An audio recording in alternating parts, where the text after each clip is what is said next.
I just assumed that was like a foam ball of some sort, Jim, and it might weigh. First row. That's right. He literally is a hero. He goes in, runs and saves it.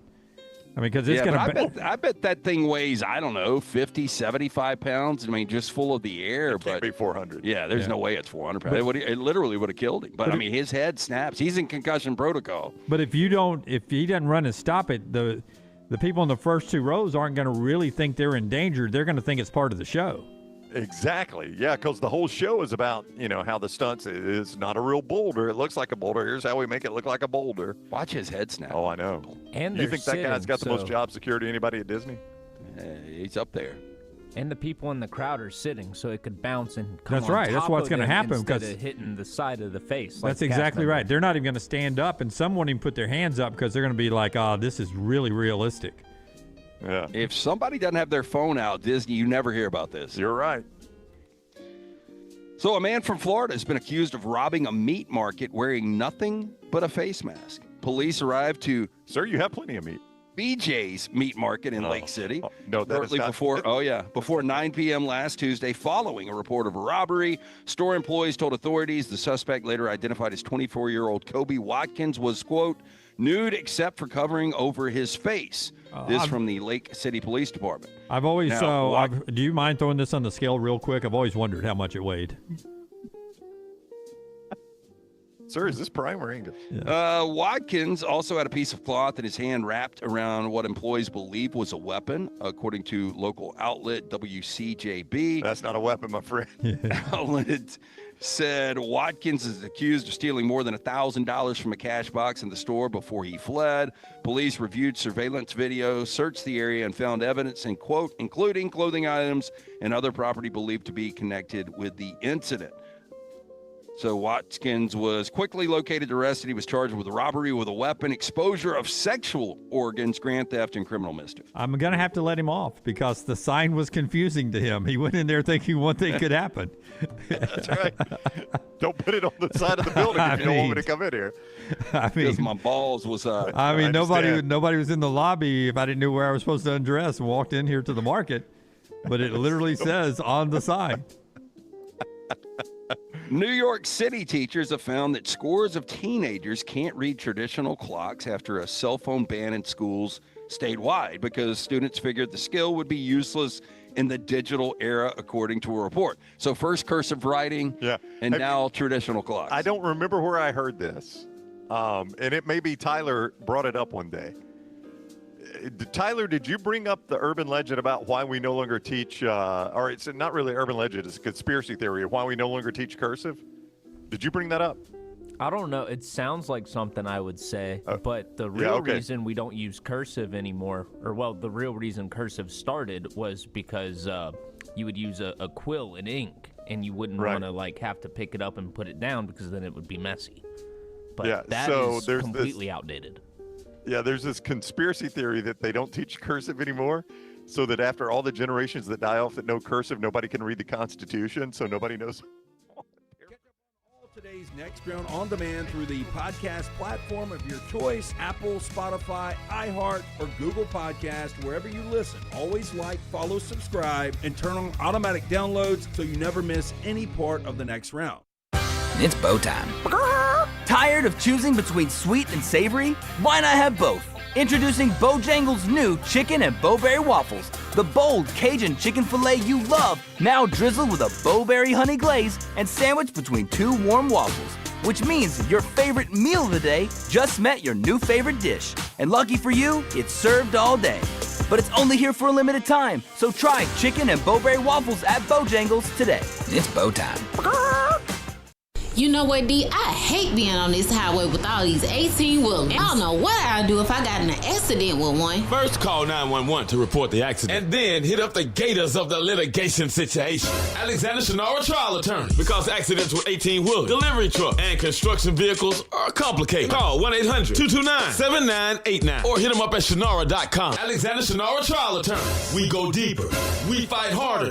We win bigger. Physical office location, Birmingham.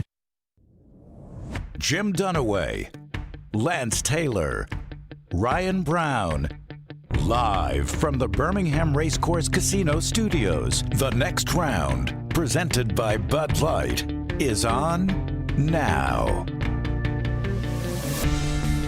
Live with you on a Monday, D&B with you. LT is in Los Angeles, back with us on Wednesday. He and Maddie at the Rams game yesterday. You can check that out on his social media platform. All the guys behind the big glass, including Brooks, who's back from Los Angeles, Forrester and Tyler back there as well. A lot to get to today, including the swirling portal and NFL declaration time we're in college football. As we start the show, Adam Rittenberg reporting that Parker Brailsford, who is now posted on his social media platform, is going to the NFL, the Alabama Center, making the declaration that he is going to be in the NFL draft. Was a national finalist at Washington and ended up never making it back to a national championship game once he came to Alabama, but a 3-year starter at the position, will not return to Tuscaloosa, on his way to the NFL. We expect the same announcement from Caden Proctor at some point today or soon, because he's the guy that's projected to be a first-rounder from Alabama. You could have an entirely new, not to jump too far ahead in the script, but an entirely new offensive line next year. Tackle to tackle, as far as starters go now for Alabama. Well, Carroll was a starter at right tackle. At times, we expect him back, yes. Yeah, at times. But tackle to tackle, just, starting every game, a brand new offensive line for Alabama. And I don't think Alabama fans will be upset about that, do you? No. That's been the position since 2020. And I think that Najee Harris made that line look a little bit better, and those receivers.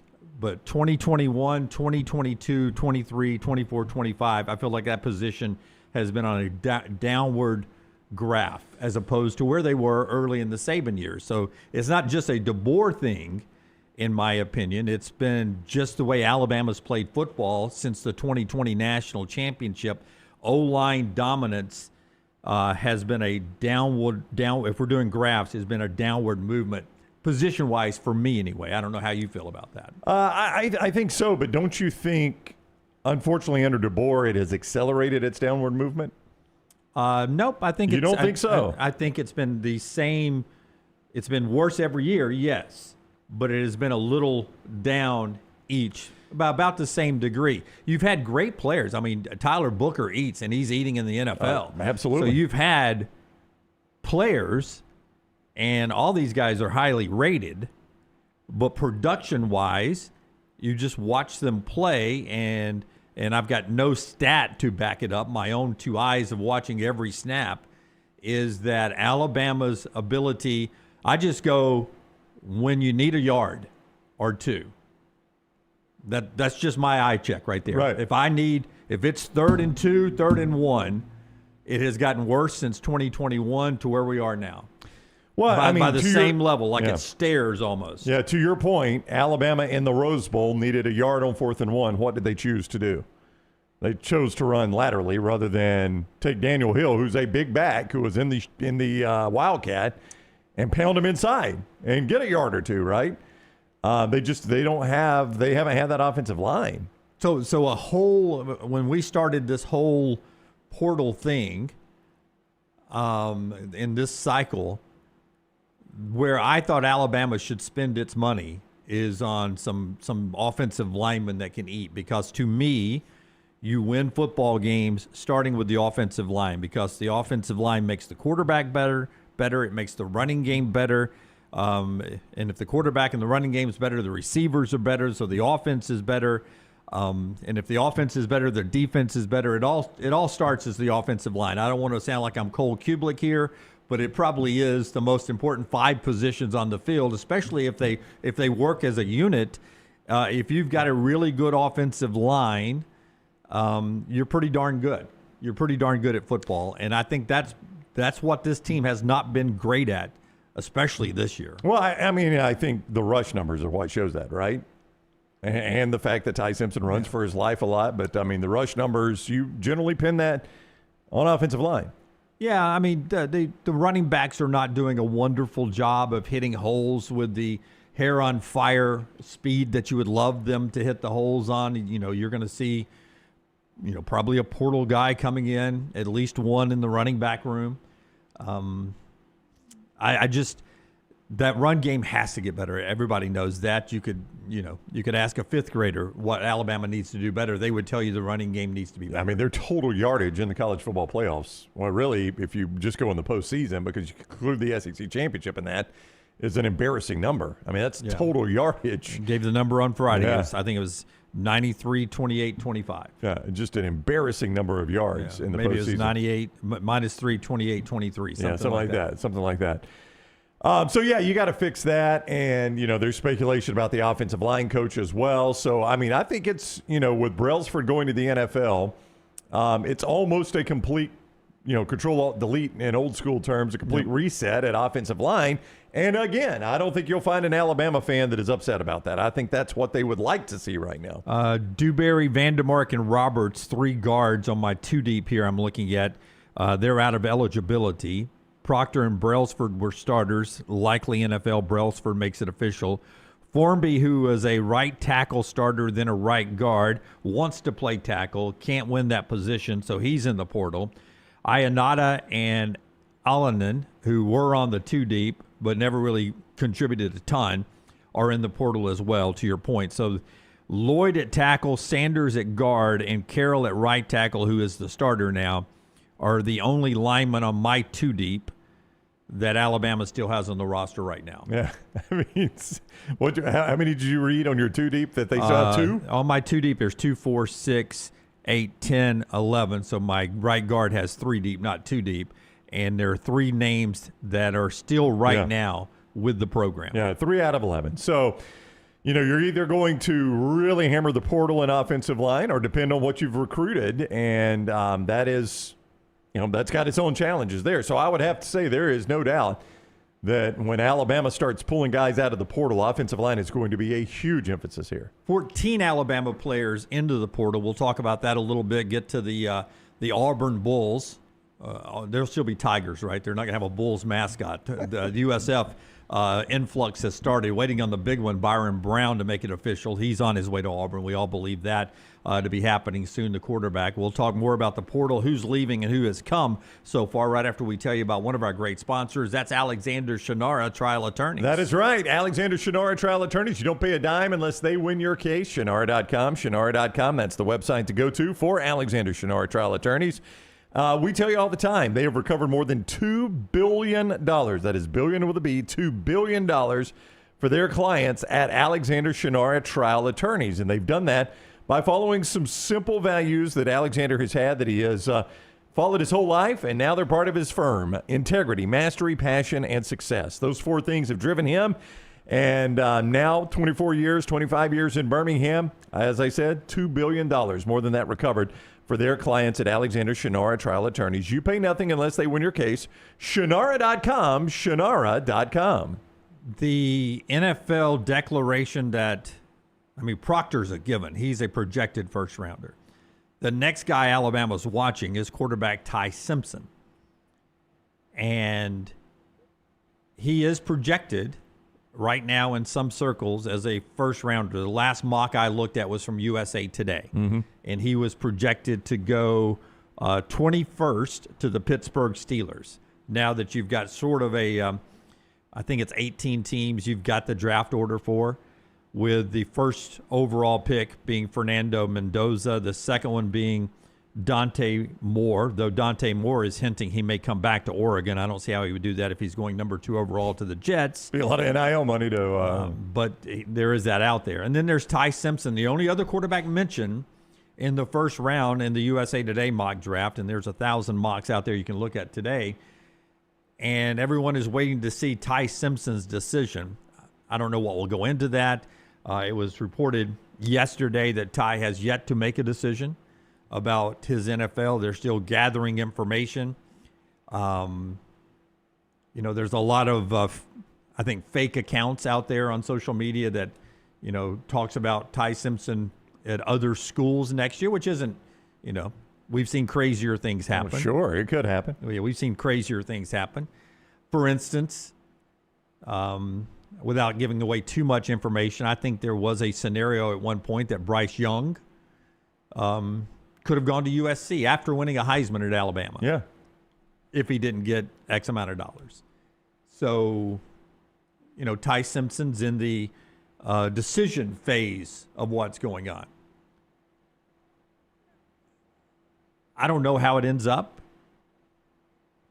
I mean, if you're a first-round draft pick, maybe you go. Where do you think Alabama fans are on Ty Simpson back next year and Keelan Russell? And I skipped over Austin Mack because despite how good he looks in warm-ups, practice, when he came in at the Rose Bowl, everyone seems to believe that Keelan Russell is the future. Ty Simpson's pretty darn good. Ty Simpson for another year, Keelan Russell for 2. If I'm an Alabama fan, I got to pick one of those two, is what you're asking me? That's what I'm asking you.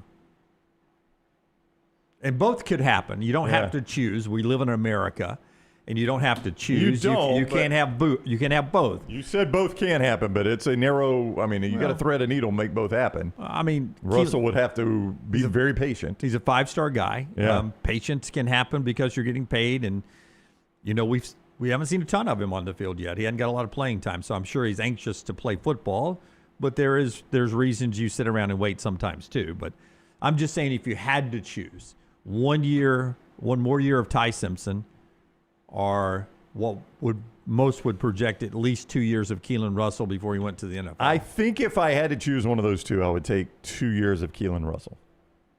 And that is sight unseen, which really, complicates this, as I haven't been able to see him. And I've seen a lot of Ty Simpson. And when he's on and healthy, he's been really, really good for Alabama. You're buying upside there with Keelan Russell. And sometimes the upside doesn't pay out. See, I don't do anything for 2 years anymore in college football. Oh, I would agree with you. I mean, just look at Indiana, right? Everything's 1 year for me. And I would take the Ty Simpson 1 year over the 2 years of Keelan Russell. I would love to have both. Right. I would love to have Ty Simpson 1 more year and Keelan Russell as well. I know what Ty can do, and I'm mesmerized how great football minds, when they come on the show, sit here and tell us everything he continues to do pre-snap to get Alabama into any kind of positive offensive football this year. Right. Like he apparently had to be Einstein of quarterbacks for Alabama to win any games at all this year. That's what it seems like they were telling me, that he had to diagnose with that offensive line and that run game the highest level of math to get Alabama into a play and do extraordinary, everything but wear a cape, Superman kind of things for Alabama to have offensive football. I mean, that's the book on him, right? And so is your concern an inexperienced guy? Can he do that? A guy that's never had to do it in a game? What is the value put on that? There's a lot of value on that, obviously. Maybe he doesn't have to next year. If Maybe. you got 5 new offensive linemen or 4 new offensive linemen in Carroll, maybe you don't have to be such a magician at diagnosing things, and maybe you can have a little easier time back there, and then we can see Ty do what he does best, and that's throw the football. Russell's a talent, though. Hate to lose either one of them. But doesn't it feel like, and I'd love to see what the chat room think, doesn't it feel like now you got to choose? Like you can't be happy with a starter coming back because you're going to lose a future prospect. And that's one thing I hate about the portal, that it feels like you got to choose. It does, but the good part about the portal is if you do choose and lose a guy, you can always replace him very easily. So, the portal, it gives and takes at the same rate, right? So, I mean, you're right. You don't necessarily have to choose here, but if I had to choose, I think I would go Russell. The chat room, Phenom says healthy Ty is elite. Landmine believer, Ty was really good until he got hurt. RTD4, we got a stud signed already if Russell leaves. Somebody says Mac will be back 100%, so you got him. I don't know about that, man. I don't know if you can say 100% on anything. That guy waited 1 year at Washington and now 2 years here. Yeah. I mean, he obviously trusts the coaches and loves them, but at some point he probably wants to play football. Yeah, Keith says if we lose a quarterback, there are plenty in the transfer portal. Portal doesn't bother me. Yeah, there are fewer today than there were about 12 hours ago. Yeah. More on that later. Tesla talk, if Ty stays, Russell is gone. That's the assumption, and that's not 100%. No. Yeah. No, but I mean that is the assumption by everyone today. That's always the betting favorite, right? Yeah. I mean, you're going to. It's like forecasting rain in March and April. You're going to get it. You're going to get it right a lot of times. Right. Yeah. Well, I mean, I just think part of that is the world we live in, that a 5-star guy that is a 5-star recruit that has already sat for a year just doesn't have an appetite to sit for a year or two. Now, I will say this. Ty Simpson was a highly recruited quarterback, and he sat a while before he got his shot. 3 years. Guys do it. Yeah. Guys do it. And Ty could have transferred at any time. In fact, it was the talk almost every offseason. Is Ty Simpson going to transfer? Is he going to transfer? There was value. I mean, he had some value in the portal. There are teams that would have taken Ty Simpson in a heartbeat. So, I mean, we see guys sometimes buck the trend and do it. But, yes, I think the assumption for any fan is that if you've got a talented player and he's got to wait another year for playing time, there's a really good chance he's going to transfer. With that said, I'm with you. I think anymore in college football, you operate on a year-to-year basis. And again, I'll bring up the best model you got going right now is Indiana. I mean, they've gone on a one-year plan at quarterback, and it has produced what was the best year in school history, then a Big Ten championship, a number one seed in the playoffs, now in the semifinals, and we'll see what happens with it next year. But there's no reason to believe it won't continue to work. Now, the problem with that is you miss one time. If you go year to year to year, it only takes one miss to have a crap year. And guys miss the portal all the time. Josh Hoover is next year's quarterback. That announced over the weekend. We'll get all into the big football portal news coming up in a second. So really 3 scenarios for Ty Simpson. Come back to Alabama, go to the NFL, or he could become a portal guy. I mean, we saw Bo Nix leave Auburn. I don't think anybody ever thought Bo Nix would leave Auburn. No. And went to a better situation. There's no doubt about that. Yeah, and I'm sure there's other quarterbacks along the way that you think, he would never leave there, and then he leaves. So, I mean, there's a lot of money out there. There's a lot of money. Yeah. I mean, I guess it seems out of character for Ty Simpson to hit the portal. What to sit all that time and then sit all that time to be Alabama's quarterback, to leave to go to another college school. Yeah, to leave to go to the NFL. Yeah, not at all. That's everybody's goal. Well, I think if you leave to go to another college place, I mean, the question would be, what's an obvious upgrade? You're not going to do it unless it's an obvious upgrade. What is an obvious upgrade for him? I mean, if Alabama didn't produce first-round quarterbacks, if he was not already projected a first-round quarterback, right? Oregon seems to, when you go there as a portal person, you usually kick into the NFL recently under Dan Lanning. Yeah, Bo Nix and Dante Moore are a great example of that. Yeah, Dylan Gabriel at least got a shot. Yeah, Dylan Gabriel got drafted late, but I mean, he's already started games, albeit at Cleveland, who fired their coach today. But I mean, he started games. Ty doesn't need that because he's already a first-round projected quarterback. Right. So he doesn't need that. I think if you had an obvious upgrade, Jim, it's just a better chance to win a championship. I mean, where's he going to go? I'm not saying there aren't teams that have a better chance to win a championship than Alabama. There are right now in college football. That's the way it has changed at Alabama. But who's going to take Ty Simpson? Who's got a better shot? Some people would say, well, he's a Tennessee kid. Could he go to Tennessee and play with a pass-happy, friendly offense at Tennessee? I would tell you that he's a Tennessee kid who came to Alabama, so he made that choice for a reason. He stayed at Alabama for a long time. You think he could have gone to Tennessee this past year when they were desperate for a quarterback? He could have if he wanted to.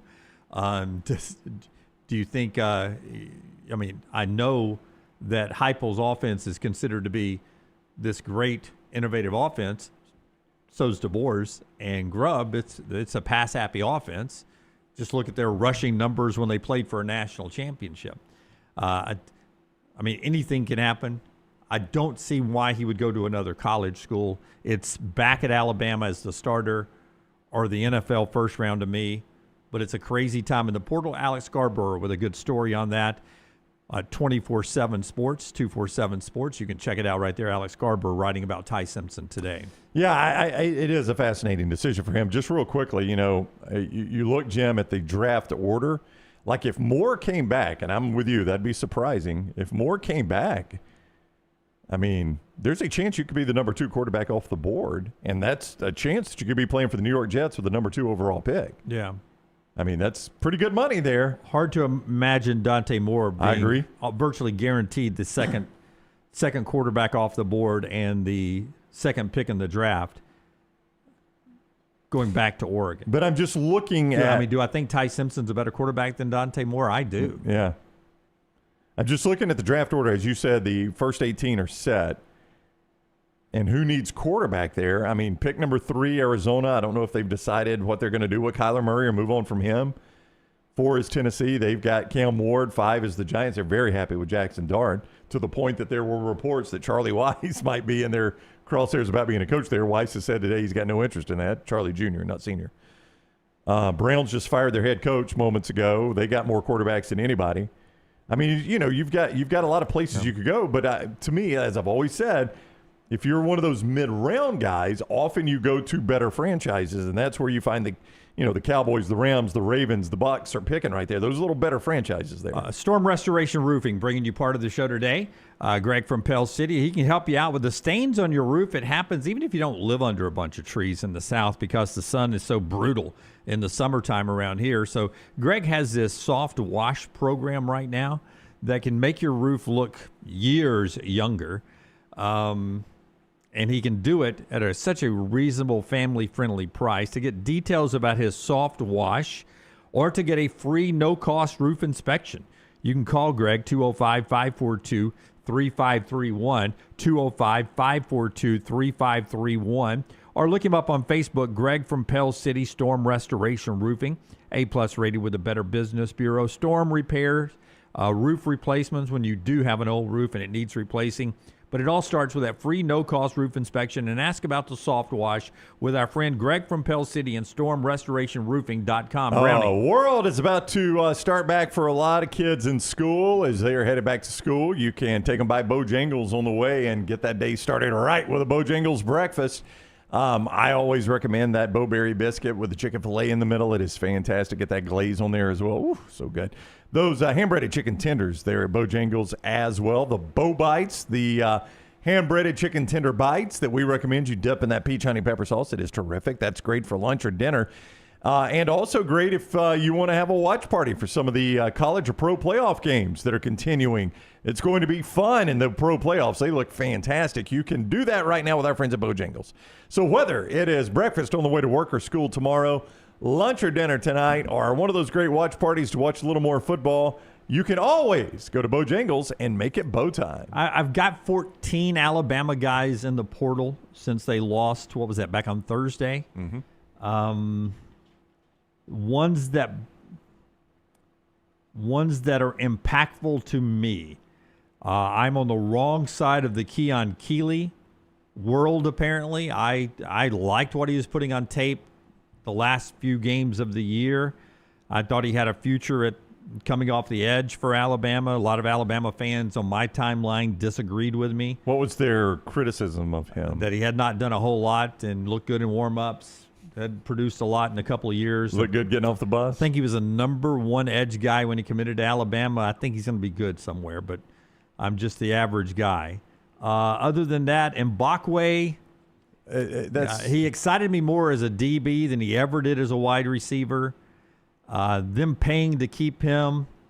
That was all PR. That was all PR. Yeah, it was. It was the PR because a lot of people thought they looked at his friendship with Ryan Williams and thought that, boy, if Mbakwe hits the portal, we're going to lose Williams too. And there became this pressure to keep Mbakwe, and they pay him a bunch of money to stay, and they let him change positions. And, boy, he barely was on the field, wasn't he? I mean, I didn't hear his name called twice all year, it didn't seem. Rico Scott had moments. Jalen Hill was always hurt, always great upside for him. Yeah, that kid, I mean, he showed some promise early, flashed early, but, man, he just stayed hurt. And that's unfortunate for him. I hate that for him. I mean, Bubba Hampton wasn't on my list as I go several down. Cole Adams, we saw what he could do, a very reliable punt catcher. But, Scott, Adams, Hill, and Mbakwe were at the bottom of my depth chart here. Bernard's out of eligibility.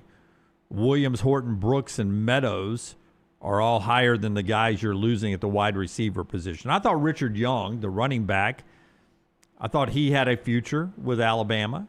He's in the portal right now. Yeah, but, I mean, Alabama running back depth was tested, and he still never got on the field. I mean, that's right.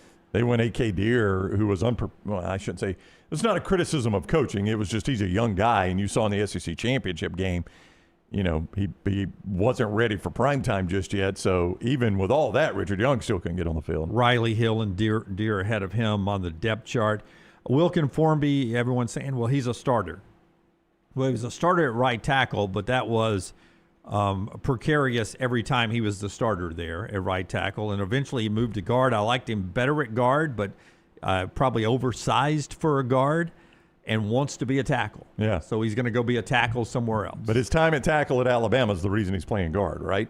That's right. Carroll had beaten him out. Yeah. Or at least to make the unit better, Carroll was the tackle and Formby was the guard. Yeah, and his time at tackle, there were times where it was a turnstile out there, and that was why they had to look at Carroll at tackle. And fortunately for Formby, he was able to move to guard and still get on the field. But if he wants to play tackle, I think Alabama's coaches saw enough of him at tackle that there probably was not a future there for him. Montgomery, Allen, DeBose, Ionata couldn't really contribute on a year where they were looking for offensive linemen. So Noah Carter off the edge, Cam Howard a safety. Those are the portal guys. None of those guys. Keon Keeley was the only one I really, really said, okay, got to have moving forward. And then the people who follow Alabama from the fan perspective told me, don't cry yourself to sleep tonight, Jim. You're going to be fine.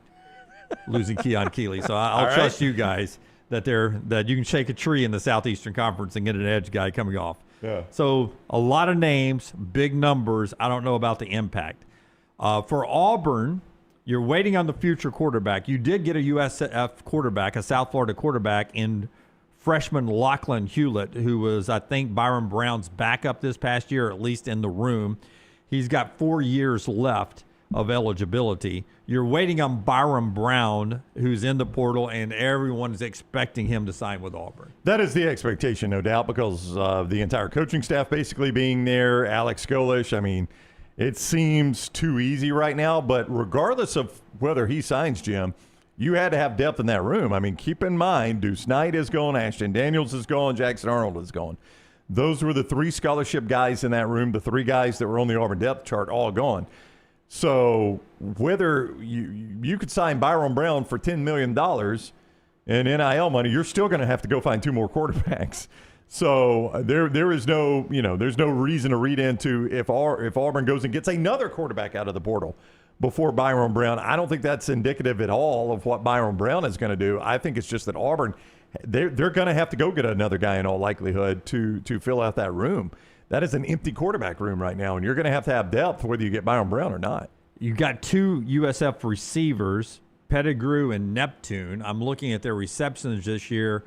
You got to go Singleton, Koger, Rubin, Nimrod before you get to Neptune at 5th in receptions, 38 receptions this year, 5th in yards, 38 receptions, 335 yards this year. Then Sullivan, Smith, Isaac, a running back, Eccles, tight end, Porter, Davenport, Franklin, Pettigrew down there. He had 3 catches this year. So, but obviously the coaching staff liked him. That's how they recruited him. He's going to be part of the wide receiver room.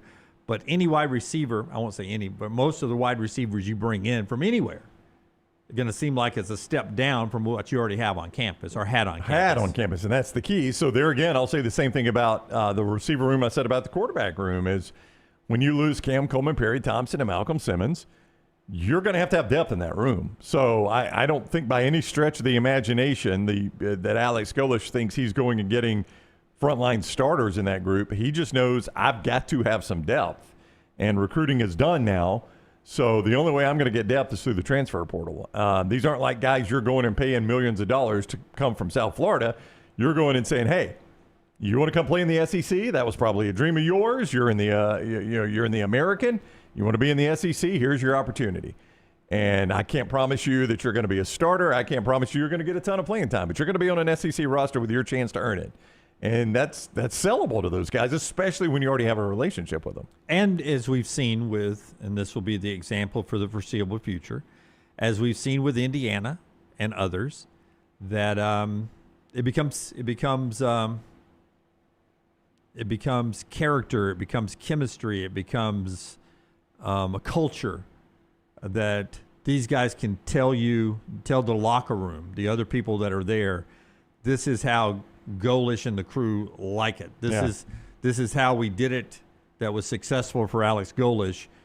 This is what they're looking for with this drill, or this is what they're looking for with this meeting. Or don't do that in front of coach. Coach, I don't like that. Yeah, so it's good to have some of your old guys come along. And this was brought up to me by my friends, the Auburn folks that I am lifelong friends with.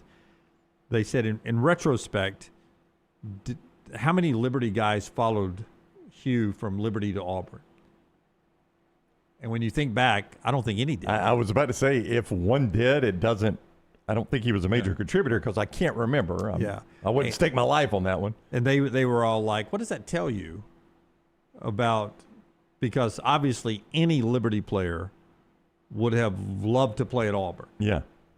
So none, or if there were any, I apologize for one or two, but it wasn't like an influx. It wasn't James Madison to Indiana. Yeah, following Coach Sig. And I remember, those were pretty good Liberty teams. I don't know how it translated to 9-win. To being depth in the Auburn locker room. But, when I'm talking about culture for Hugh Freeze, his Liberty culture coming to Auburn, those guys didn't come. Now, maybe Hugh didn't want any of them. He knew I could get better in the SEC. Yeah, but most coaches do take some of these guys with them when they move up from like a group of 5 to another power program. They bring some guys with them. Yeah, as Jace points out, Caden Salter ended up in the portal from Liberty and went to Colorado. Yeah, that's right. So there were some guys that left there and went other places. Like Napier took some Louisiana Lafayette guys with him to Florida. Yeah, maybe not the best example there, but but you're right. It worked for Kurt Cignetti.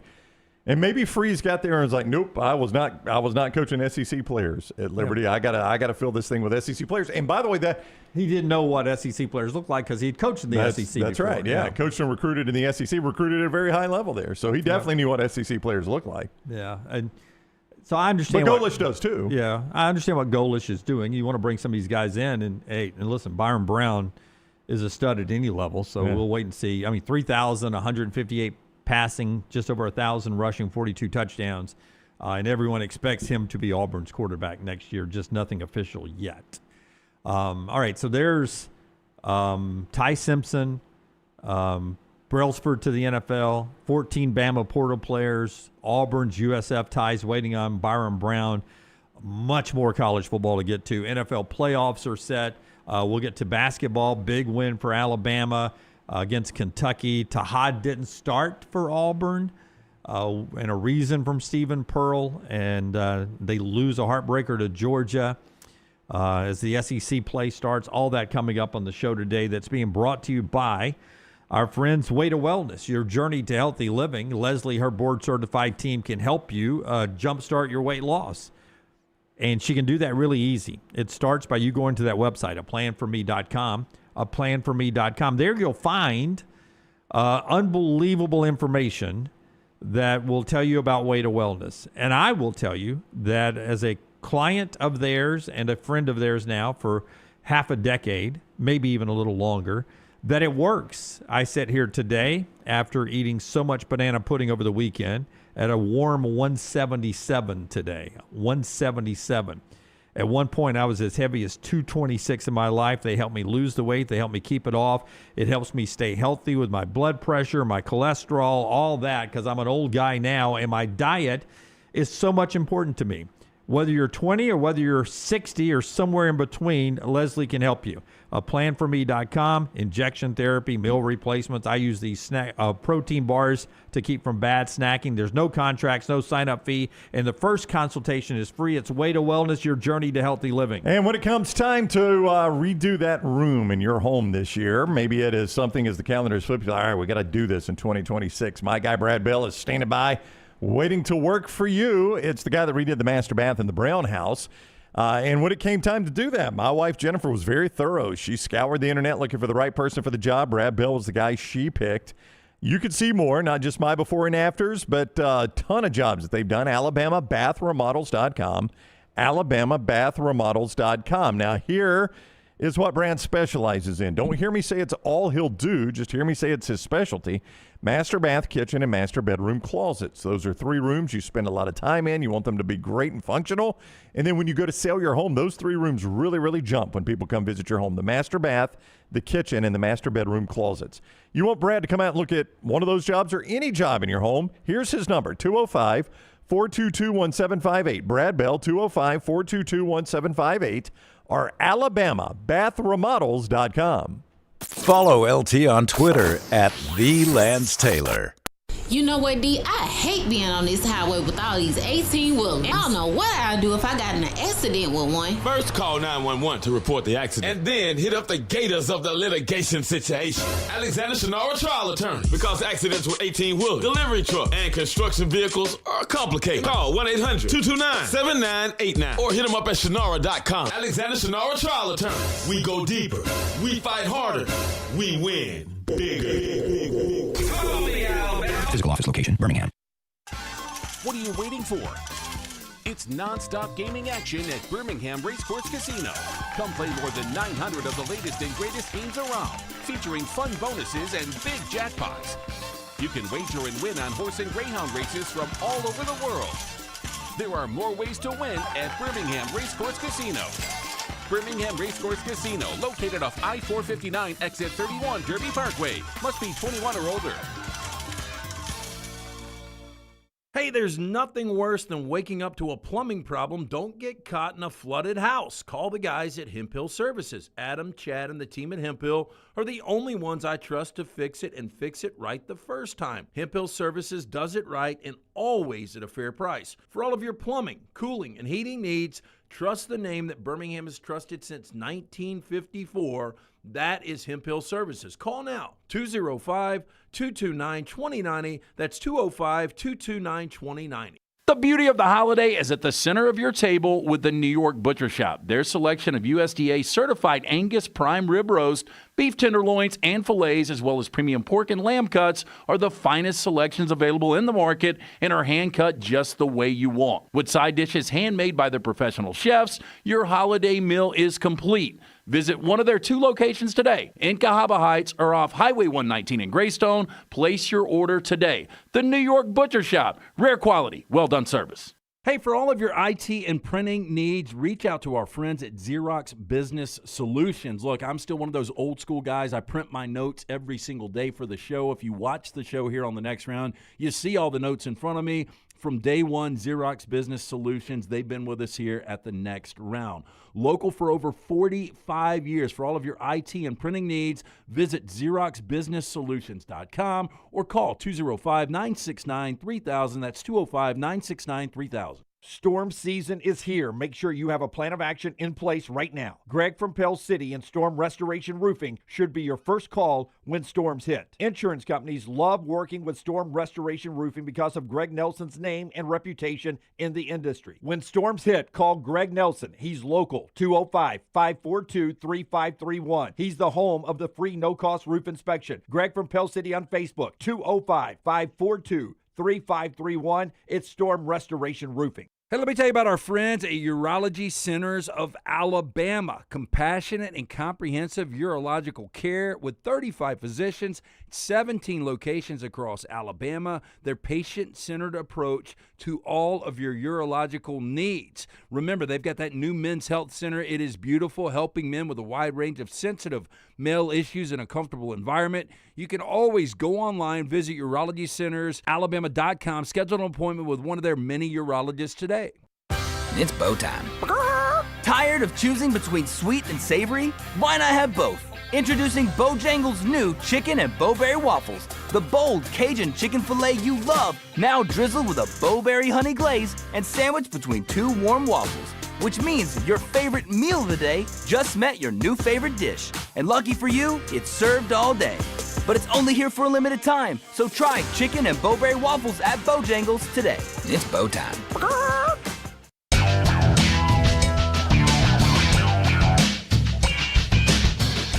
Okay, back with you on the next round.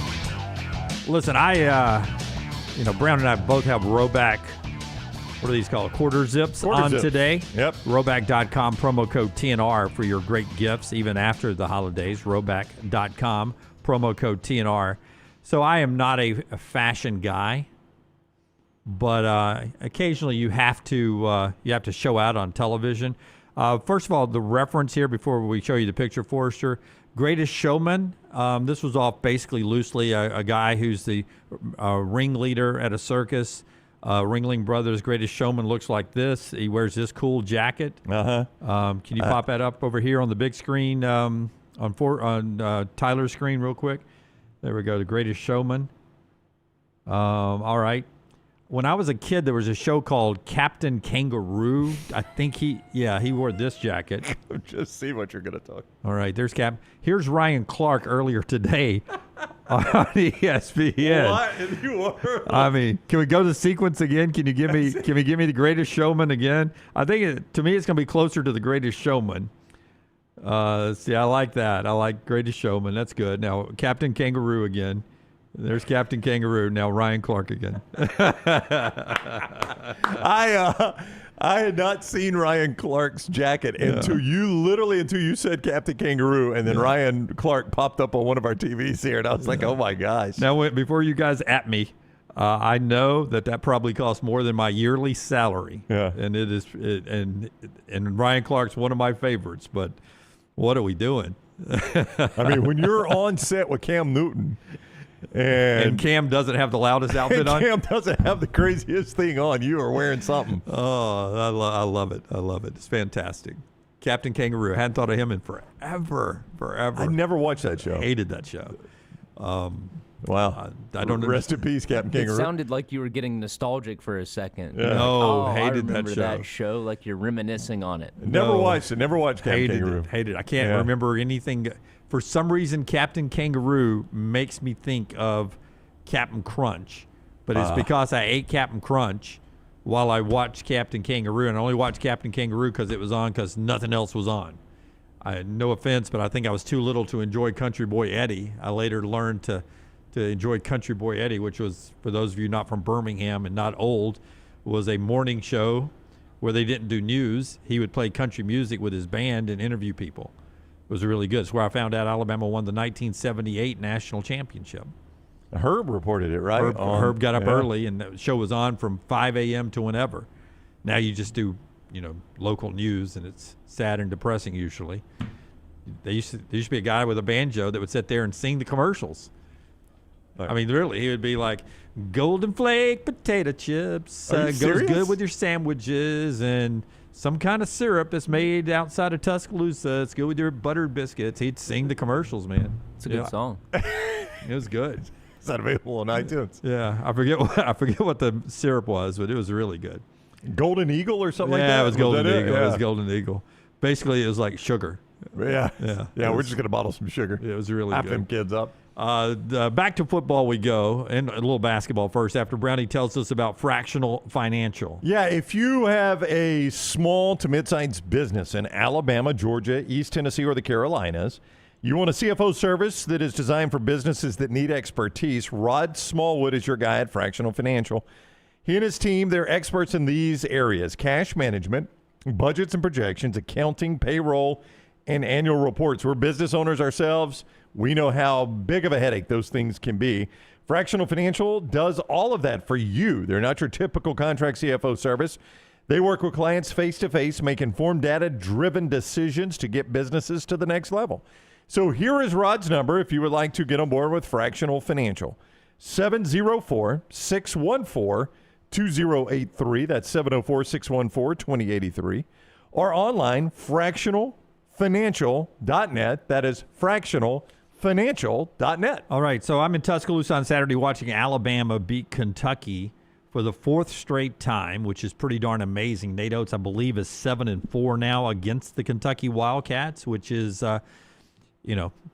Alabama and Auburn and Tennessee have sort of replaced Kentucky as the gold standard of SEC basketball, but it still means something to beat that program, and they did it again on Saturday, the fourth straight time. Do you know off the top of your head, I'll confirm this, because I hate asking questions, putting us on the spot. Do you know off the top of your head, does Nate Oates have a winning record against everybody in the SEC? Wouldn't you guess he does? Tennessee would be the first place where I would go. Brooks going to look it up. Tennessee would be the first place I'd go to say no, he doesn't against Tennessee. I'm just saying when you've got that kind he's got a 1-game lead over Auburn. Yeah, I know he's got a winning record over Auburn. Yeah, I do know that. It's very, very close there. But I would say Tennessee he does not. And for some reason I'm going to say Florida is surprisingly close, but Tennessee, I'd say no, he does not. I can believe that with Tennessee, but when you're 7-4 against Kentucky is the only reason I asked that. If you're 7-4 against Kentucky as an SEC coach, there are not many people that have coached that many games against Kentucky that have that kind of record historically. But my point getting to the Alabama game, other than the win, was Mo Diabate was back and he's playing for Kentucky. Now, there's no doubt Mo Diabate left Alabama to go to Kentucky because Kentucky paid him. They overpaid him. I'll just say it out loud. No doubt. Overpaid him. Yep. But Mo was a big part of Alabama going to the Final Four and the Elite Eight. He is what Alabama has missed inside at times this year. He is a guy that just goes, plays physical, and gets the basketball. And when he left, I was like, man, doesn't seem like he fits at Kentucky. And listen, I understand everyone in Coleman booing him every time he touched the ball. You knew that was going to happen, right? Yeah, because he left for money. I mean, you had the camera ready to go the first time he touched it, and he left for money. And listen, I would have left for money too. Rumored to be $1.3 million. I'd take it right now. I'd wear Kentucky blue in bed for $1.3 million. But that roster's $20 million, and Alabama it was never close. Alabama led for all but a minute and 20 seconds. Alabama's better at Mo Diabate's position than they would have been with Mo Diabate. They upgraded. Amari Allen, the freshman, is a stud.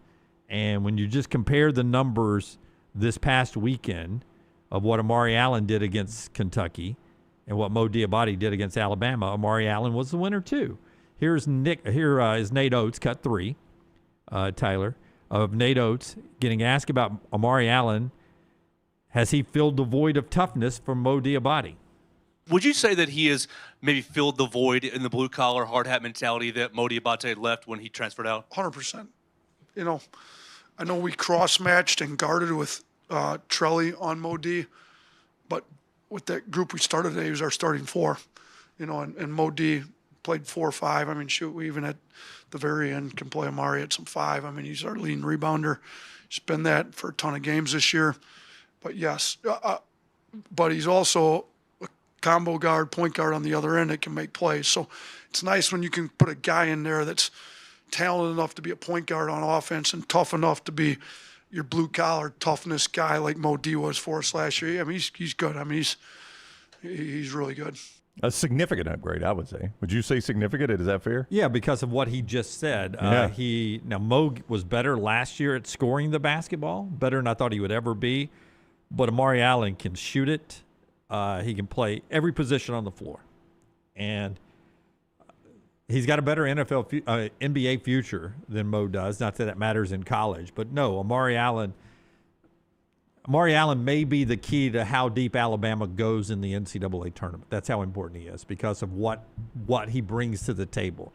He can fill a void offensively, defensively, rebounding, assists, setting picks. He does it all. Yeah. He's that good. And that's why Coleman Coliseum, it sounded on TV, you were there like a library when he was down hurt. It was. It was an ankle injury. I didn't see it as it happened, but the reaction from the referee who instantly blew stoppage to play, which really upset Pope and the Kentucky bench because they were in transition. But I think he thought the injury was one of those that you just don't show replay of. Yeah. That the ankle goes one way and the other. Now, he eventually gets up, walks off, and we had video of him walking off into the locker room, and then he eventually comes back and plays. So all's good. He's going to be sore today. Will be right now I would list him as questionable for the Wednesday game at Vandy, but it was a scary moment. It was a library. Yeah, he told the official there, I think it's Joe Lindsay is the official's name, told Schulman and Billis that he heard Allen say, I think it popped out. And that's why he stopped playing, because he thought it was that serious of an injury. Yeah. But on the replay, I initially, when you see a guy go down like that, you just assume he stepped on somebody's foot and rolled his own ankle, right? But on the replay, it looked like he just kind of took a bad step and pulled up, and your immediate concern is Achilles tendon at that point. Achilles, or you've popped a tendon. Or something. But it looked bad on the replay. But then as he's walking off, you're like, okay, and then he comes back and plays. So obviously it was nothing. He told us afterwards, though, he expects it to be sore. The doctors told him to be sore. Nate Oates did a commercial for the team doctors with Andrews Sports Medicine afterwards. He just, because both of them were on campus for the game, specifically for basketball. Yeah. and that's he was pretty happy with that. Yeah, well, he talked about how our buddy Norm Waldrop came over on his own dime, just drove over and on Friday. And Norm, he's a friend of ours. First of all, he's a great guy, but Norm is a foot and ankle specialist. So he's over there doing work. And then with Taylor Bowen, who did not play, yep. but they worked with him. And just so happens while they're there, Aiden Sherrill gets hurt. Yeah, and then he mentioned that Lyle Kane, also a friend of ours, and Lyle is world-renowned for his work, was there at the game Saturday. Yeah. And, you can't overstate how fortunate Alabama is to have that relationship with Andrews Sports Medicine. It is. They're the world leaders in that stuff, and they're right here in Alabama's backyard, and that just shows the benefit of that. And Nate Oates started his news conference with that because they chose not to put Aiden Sherrill back in because of they wanted further evaluation. Lyle was like, let's play it safe. Yeah. They were okay at putting Amari back in because Lyle was there and was able to say he's good and put him back in. So they were able to move on without playing a guessing game. You know what made it easier not to put Sherrill back in is the fact that Noah Williamson finally played some basketball for Alabama. This is the guy that Nate Oates thought he was getting out of the Patriot League Player of the Year, and he has not played like that all season long. Noah Williamson hasn't. And, he was borderline dominant on the inside. Yeah, and I asked Aiden Holloway and Amari Allen to talk about that because here's a guy that's barely getting on the stat sheet, but at Bucknell, he averaged 18 a game. Like he's the only guy in the portal that came in for Alabama, or only guy on the Alabama team that's averaged 18 points a game last year in college basketball. And so he's a big guy, a big body that had contributed really nothing until he dominated Kentucky. Here's his teammates talking about him. When you see 15 do what he did today to help out the cause, put that in words for me. It just makes the whole energy of the team just shifts. Like, I feel like that gets us going as much as like a crazy dunk or something. Like when we see Noah just playing and just out there playing, not overthinking stuff, just just flowing. And I feel like he did a great job of that. He got us so many wide open threes, so many big rebounds, tough defensive plays. Like he had a crazy lay. Like when he just playing like that, it's just the team loves it, man. We need it. First, I'd say we're obviously real proud of him. But he works hard in practice, Hasn't started the season how he's wanted to or what he's capable of. But, we all see now, like, what his potential is and how he can play. And, the last 2 weeks he's been really working in practice. So for him to come out and have a game like this, he really deserves it. And Amari Allen won by the points. It's not a field thing. They do blue-collar points. Won the hard hat. I thought Williamson would have won it, though. And then he instantly took it, never put it on. As soon as it's handed to him, he turned and put it on Noah Williamson's head. Cool. And the locker room went crazy for Noah. That's pretty cool. Yeah. What a good teammate. This tweet from Jeff Goodman during the game, and I'm interested in your reaction to this. You respect the heck out of Jeff, don't you? I do. I did not see the tweet, so this will be the first reaction. Yeah, Field of 68. Jeff has covered college basketball forever. And he writes this: no one in college basketball has a better perimeter group than Alabama. No one. That's his line there. No one in basketball has a better perimeter group than Alabama. No one. Well, to his point, LeBaron Philon 0 of 6 from 3 in that game and still scored 17. Latrell Wrightsell 1 of 6 from 3. Probably, two guys you count on hitting some threes. And they're 1 of 12 together. 1 of 12 together. Wrightsell's a beast defensively. But Aiden Holloway, career high 26. Couldn't miss early. Yeah. Millette did not miss in the first half, had 14 in the first half. Didn't really, I don't think he scored in the second half, but he was so good in the first half. Such a pretty shot. Amari Allen does what he does. I mean, you keep rolling perimeter guys out there.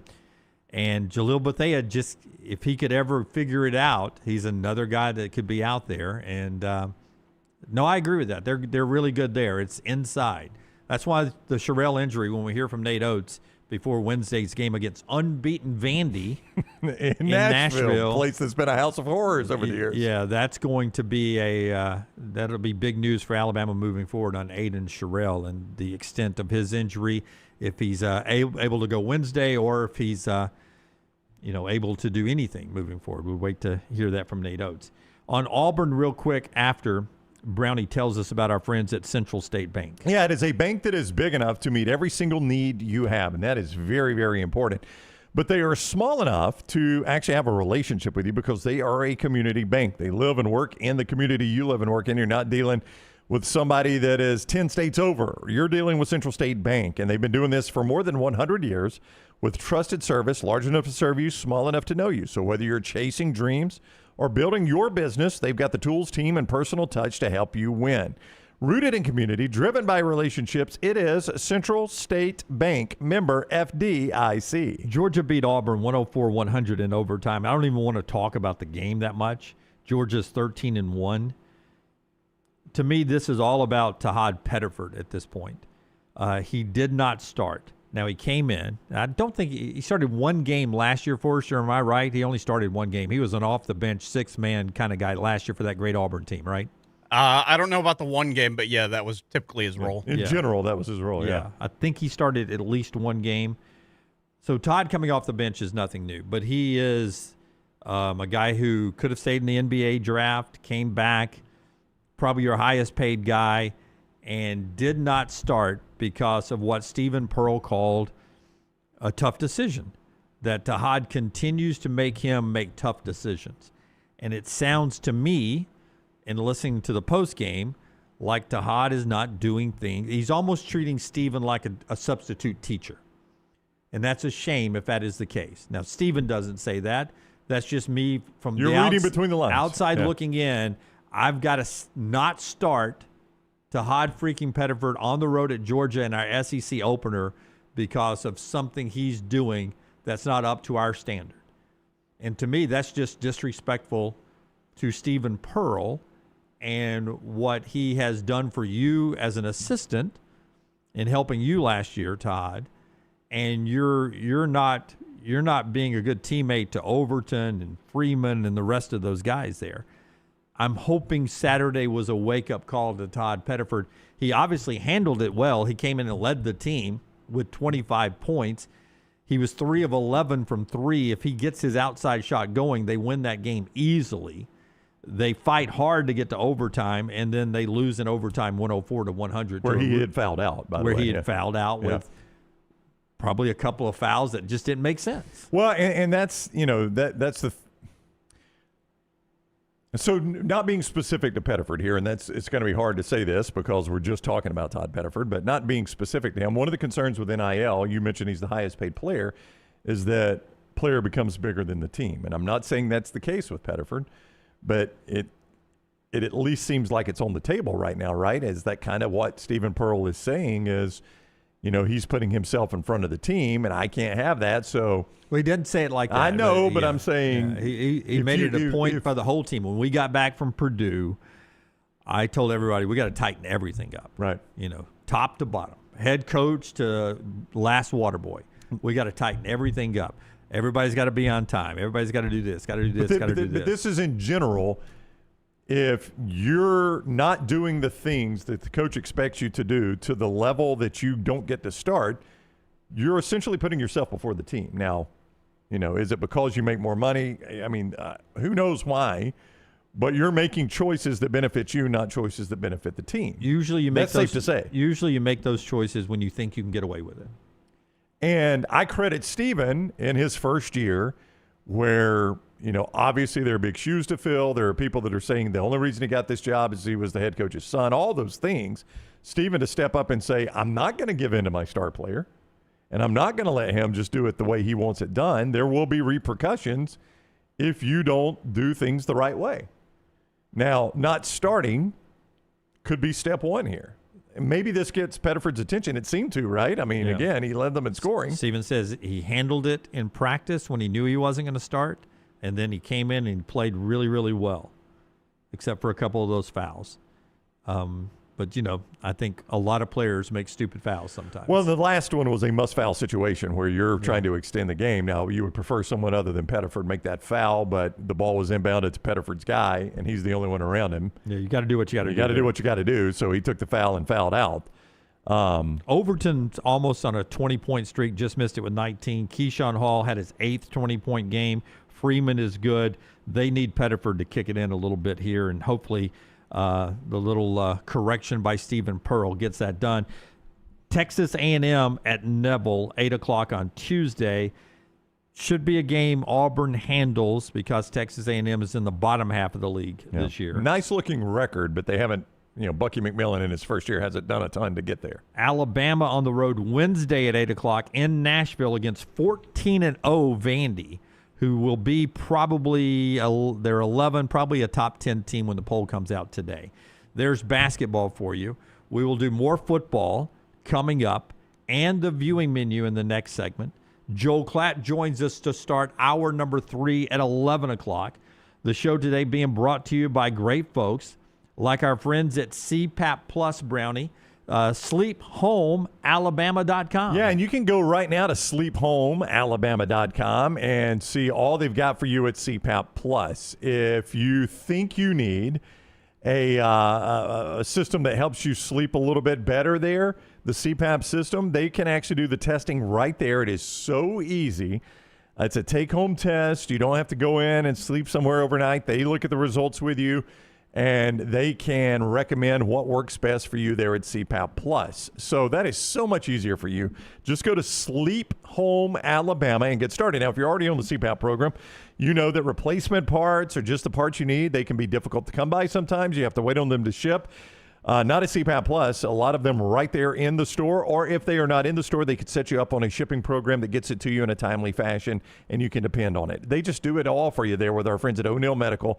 CPAP Plus, SleepHomeAlabama.com. That is SleepHomeAlabama.com. And our friends at Urology Centers of Alabama, 70-plus years of taking care of the men and women of Central Alabama. They've got 16 locations, and for the men who are watching our show right now, Urology Centers of Alabama literally could be this life-saving phone call that you need when it comes to prostate health. Early detection will save your life when it comes to prostate cancer. And Urology Centers of Alabama is the place to go to stay on top of your prostate health from your 20s to your 60s and everything in between. 205-930-0920. 205-930-0920. 16 locations, all the great urologists. UrologyCentersAlabama.com. Follow Scott Forrester on Twitter at ScottForresterTV. Oh, watch out, lady. What are you doing? Oh, boy, come on, man. Shawty just destroyed my whip. Say, little man, you need to call Alexander Sonara, man. What the hell? Yeah, Alexander Sonara trial attorney. I heard they get you paid quick, fast, and in a hurry. With 500 attorneys. And staff holding it down for clients they've represented in 50 states. 659-777-7777. Or Sonara.com. Alexander Sonara trial attorney suing the insurance company, not the individual. Call me, Alabama. Legal services provided. Any other provider. What are you waiting for? It's non-stop gaming action at Birmingham Racecourse Casino. Come play more than 900 of the latest and greatest games around, featuring fun bonuses and big jackpots. You can wager and win on horse and greyhound races from all over the world. There are more ways to win at Birmingham Racecourse Casino. Birmingham Racecourse Casino, located off I-459, exit 31, Derby Parkway. Must be 21 or older. At Central State Bank, we are large enough to serve you and small enough to know you. Manage your money with ease, whether it's mobile banking, hassle-free checking, competitive loans, business solutions, or personalized financial advice. We're your hometown bank with big-time service. Visit us today and experience banking made simple, because at Central State Bank, you come first. Member FDIC. Hey, Lance Taylor from the Next Round to tell you about one of our favorite places for breakfast, lunch, and dinner. That is Hamburger Heaven since 1982. Hamburger Heaven has been serving Birmingham's best hamburgers, cheeseburgers, French fries, hand-spun milkshakes, and sandwiches made fresh to order. All of their ingredients are fresh and prepared daily. This includes their beef, always fresh, never frozen, hand-pattied each and every day. For breakfast, lunch, or dinner, visit any of the 4 locations, Highway 280, Irondale, Gardendale, and Homewood. Hey, let me tell you about our friends at Urology Centers of Alabama. Compassionate and comprehensive urological care with 35 physicians, 17 locations across Alabama. Their patient-centered approach to all of your urological needs. Remember, they've got that new men's health center. It is beautiful, helping men with a wide range of sensitive male issues in a comfortable environment. You can always go online, visit urologycentersalabama.com, schedule an appointment with one of their many urologists today. Hey, there's nothing worse than waking up to a plumbing problem. Don't get caught in a flooded house. Call the guys at Hemp Hill Services. Adam, Chad, and the team at Hemp Hill are the only ones I trust to fix it and fix it right the first time. Hemp Hill Services does it right and always at a fair price. For all of your plumbing, cooling, and heating needs, trust the name that Birmingham has trusted since 1954. That is Hemp Hill Services. Call now, 205-229-2090. That's 205-229-2090. Storm season is here. Make sure you have a plan of action in place right now. Greg from Pell City and Storm Restoration Roofing should be your first call when storms hit. Insurance companies love working with Storm Restoration Roofing because of Greg Nelson's name and reputation in the industry. When storms hit, call Greg Nelson. He's local, 205-542-3531. He's the home of the free no-cost roof inspection. Greg from Pell City on Facebook, 205-542-3531. It's Storm Restoration Roofing. It's bow time. Tired of choosing between sweet and savory? Why not have both? Introducing Bojangles' new chicken and bowberry waffles. The bold Cajun chicken filet you love, now drizzled with a bowberry honey glaze and sandwiched between 2 warm waffles. Which means your favorite meal of the day just met your new favorite dish. And lucky for you, it's served all day. But it's only here for a limited time, so try chicken and bowberry waffles at Bojangles today. It's bow time. Jim Dunaway, Lance Taylor, Ryan Brown. Live from the Birmingham Racecourse Casino Studios, the next round, presented by Bud Light, is on now. All right, hour 2 of the show, Joel Klatt in 1 hour. First hour, we talked about a lot of the portal stuff with Alabama and Auburn. The big story this morning is Parker Brailsford, Alabama starting center, a guy who some thought could come back next year, has announced he is entering, at least putting his name in for the NFL draft. Keep in mind that you can do that and still come back at this point. You, unless you've signed with an agent, you can say, I'm going to the NFL draft and still make a decision. There's talk of someday you being able to actually go through the whole draft. I've heard that talk. And then come back. Yeah. Until there's some rules against it, which I thought there was at one point, but that's not the case anymore. Well, as long as college basketball is signing NBA players, I don't know why we can't do that. Yeah. We'll get to the other big news in football and then talk about the semifinal games, which are this week, and more portal news, all that as we roll on today. Being brought to you by Lance's Lock. Lance still off out in Los Angeles. He's coming back. He'll be on the show Wednesday. He and his girlfriend had a chance to go to the Rams game yesterday. They got out healthy. The Rams did, I think. Of all of our teams, up here, the Rams are in the playoffs. Dolphins are not. They are the not. Buccaneers are not, all because of Forrester's Falcons, who are not, who couldn't lay down and let the Saints win yesterday. So thank you, Forrester. On the way to firing their coach and GM, they ruin it for you too. Yeah, you don't have to take everybody down with you.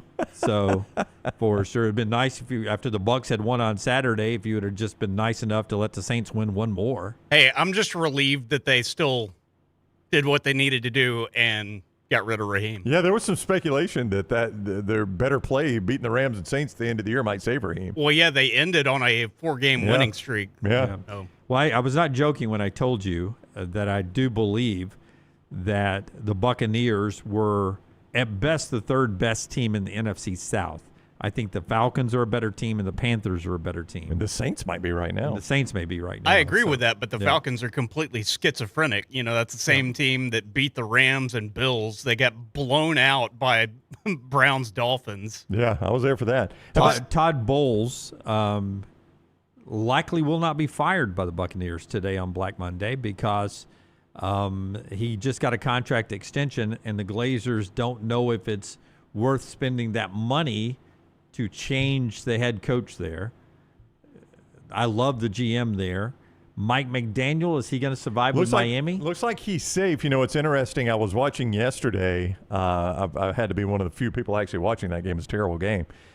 But, they're looking strongly at Quinn Ewers, and Quinn has put together some pretty good football, but then in the second half they were no good. But the thought process is if they're comfortable with Quinn Ewers, they're comfortable with Mike McDaniel. I don't know where they stand on Quinn Ewers, but they had liked the idea of Mike McDaniel and Quinn Ewers teaming up for that offense, and it had shown some promise. Second half yesterday was not good. The Dolphins are terrible in the second half yesterday, so I don't know where that stands, but all signs point to McDaniel sticking around, but Miami being completely done with Tua. And I don't know if fans had really grasped that this wasn't just a benching for the end of the season, that they are moving on from Tua Tagovailoa. That is the expectation right now. Kevin Stefanski of the Browns fired earlier today. John Harbaugh, after the loss last night, there are people wondering if he will continue. My goodness, he'll get a job like that if Baltimore fires him. I saw that Giants, I believe, were either Stefanski or Harbaugh if he gets fired. Pete Carroll is not out yet. Likely he's going to be out in Las Vegas. The reports were Charlie Weiss Jr. and maybe the Giants with Jackson Dart, who he coached at Ole Miss. But Charlie Weiss Jr. tells On3 Sports' Chris Lowe this morning he has no interest in going to the NFL at this time. He's excited about going to LSU when he's through coaching with Ole Miss. We'll talk about the whole Ole Miss coaching staff and everything. But Charlie Weiss's stock has never been higher, mainly because he told Lane Kiffin, I'm coaching this Ole Miss team until it's over with. If you don't want me to do that, then I'm not going to LSU with you. And I think that has resonated not just with Ole Miss fans, but SEC football fans everywhere, that Charlie Weiss Jr. told Lane Kiffin he could have a Coke and a smile if he wanted him to bail on Ole Miss during this run. So hats off to Charlie Weiss Jr. there. All that to tell you there's college football tonight, and you can play the game at lanceslock.com, lanceslock.com. Tonight, FCS championship game, 6:30 ESPN in in Nashville at Vanderbilt's remodeled stadium. Montana State, who I don't even know what the point spread is, I would play Montana State against Illinois State. That's tonight. lanceslock.com with a play on that. A lot of NBA action, a ton of college basketball action. You can get that at lanceslock.com, where he is killing it during football season, and you can go play everything there. lanceslock.com, brought to you by our friends at Hemp Hill Services, a name Birmingham has trusted since the 1950s now. So that's over 70 years of being the best when it comes to heating and cooling issues, plumbing issues. Hemp Hill is the name to trust. You can check them out online, or you can call them up. 205-229-2090. Not just your home. If you're a business owner as well, Hemp Hill can take care of your small or big building for your business as well. It's our friends at Hemp Hill Services. We love those guys, and they're terrific, and glad they're on board with us. This is the week, by the way, I don't know if you remember when the college football playoff schedule came out. We're like, my gosh, how good is that week going to be? We're going to have a semifinal game Thursday, a semifinal game Friday, NFL playoffs Saturday, NFL playoffs Sunday, NFL playoffs Monday. This is the week we pointed to way back when this first schedule came out. Big news today, Trinidad Chambliss, and Pete Golding even sends out a tweet with the Trinidad flag, though he's not named Trinidad for the country, but it was a very popular Lane Kiffin symbol on social media. So Golding, a little troll to Lane Kiffin when they got the deal worked out, that he posted on his Twitter the Trinidad flag. Trinidad Chambliss and Ole Miss have worked out a deal for him to be Ole Miss's quarterback next year if he wins his court case and gets another year of eligibility. Everyone is saying the fact that he now has a multi-million-dollar deal in place, if he gets that year of eligibility, actually helps his legal case that there's now an actual financial term on paper that says if you deny me this eligibility, this extra year, it costs me this amount of money. Yeah, and basically his argument is my Ferris State years shouldn't count against me. Much in the same way he's in the Diego Pavia lawsuit, the way Diego Pavia's arguing my JUCO years shouldn't count against me. Joey Aguilar is arguing the same thing.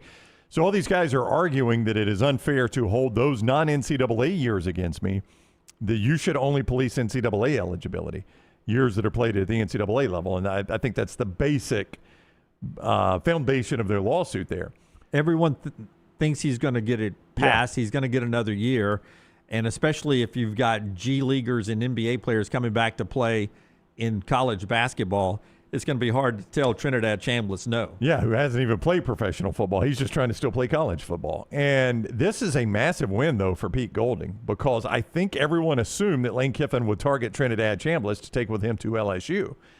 And you see the value of Trinidad Chambliss in an Ole Miss uniform. All you got to do is watch that game last Thursday night against Georgia. That guy was making amazing play after amazing play.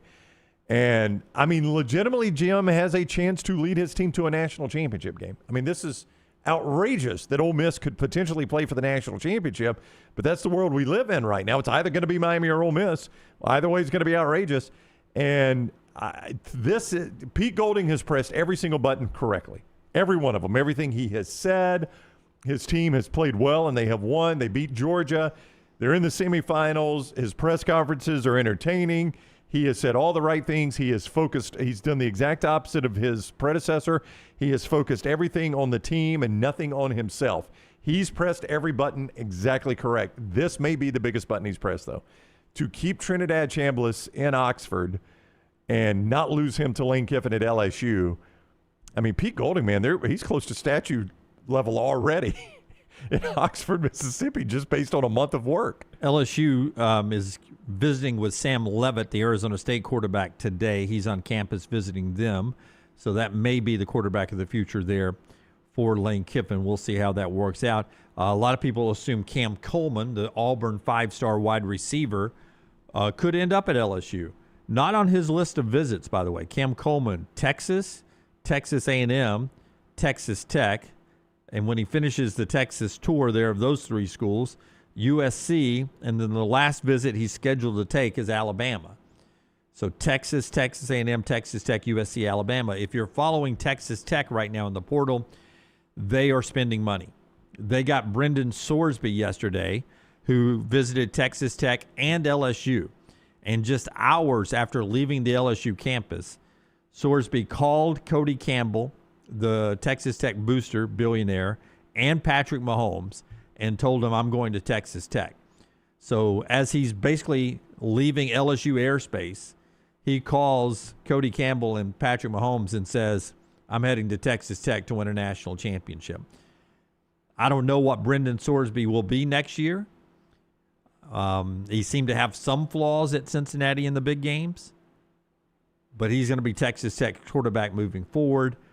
So he says no to LSU. We'll see if it's Sam Leavitt. So no Trinidad Chambliss, no Sorsby for Lane Kiffin. Sam Leavitt seems to be the next guy on the Lane train shopping list. Yeah, you mentioned Brendan Sorsby in big games. Overall, 61% completion percentage, 27 touchdowns, 5 picks.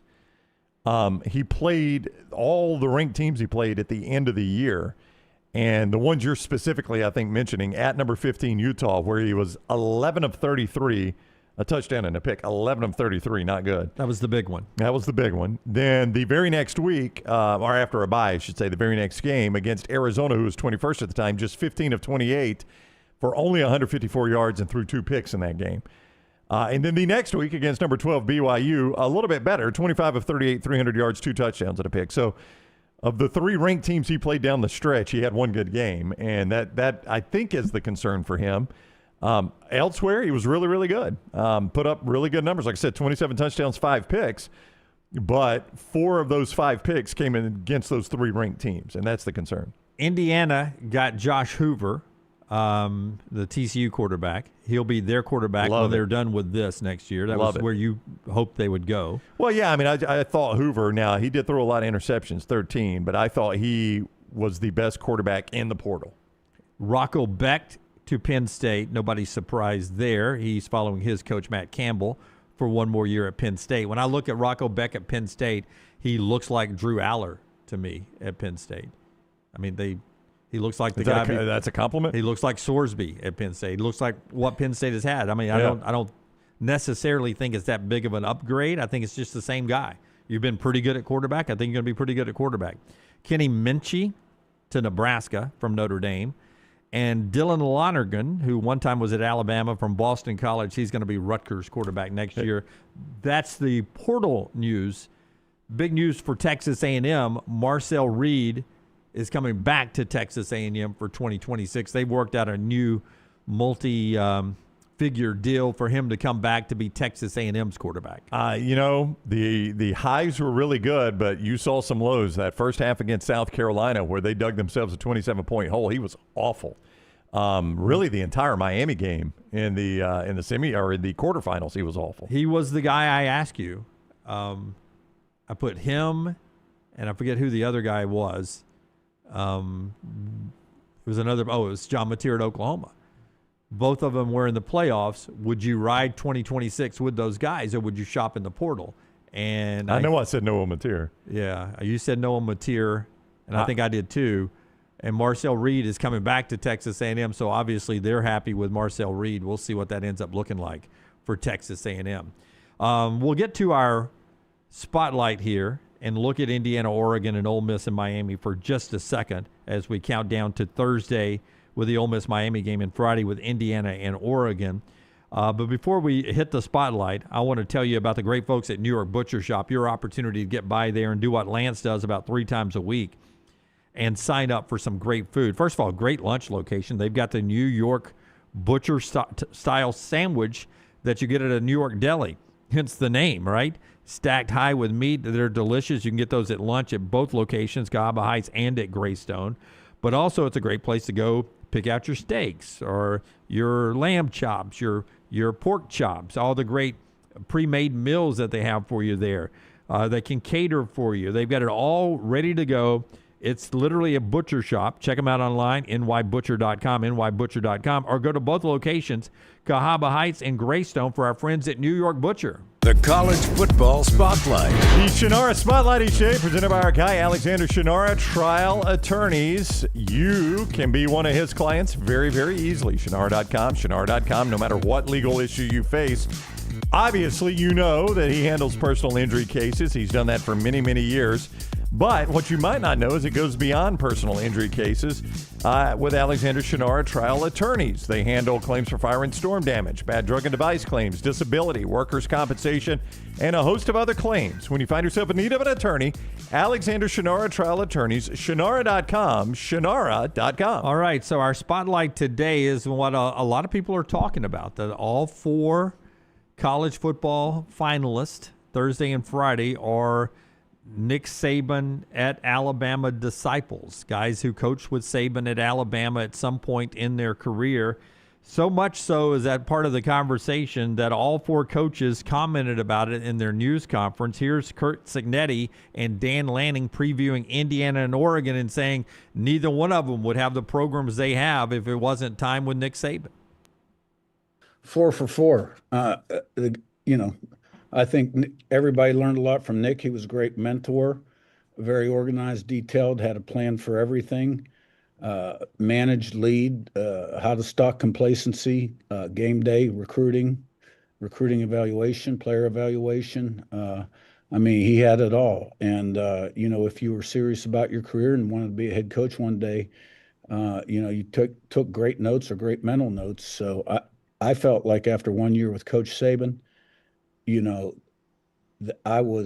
I'd learned more about how to run a program than I maybe did the previous 27 as an assistant coach, and stayed with him for 3 more years. So there's a lot of disciples out there doing well, and that's why he's the greatest of all time. I was working at Sam Houston State before I went to Alabama, and was going to take a pay cut to go be a GA there.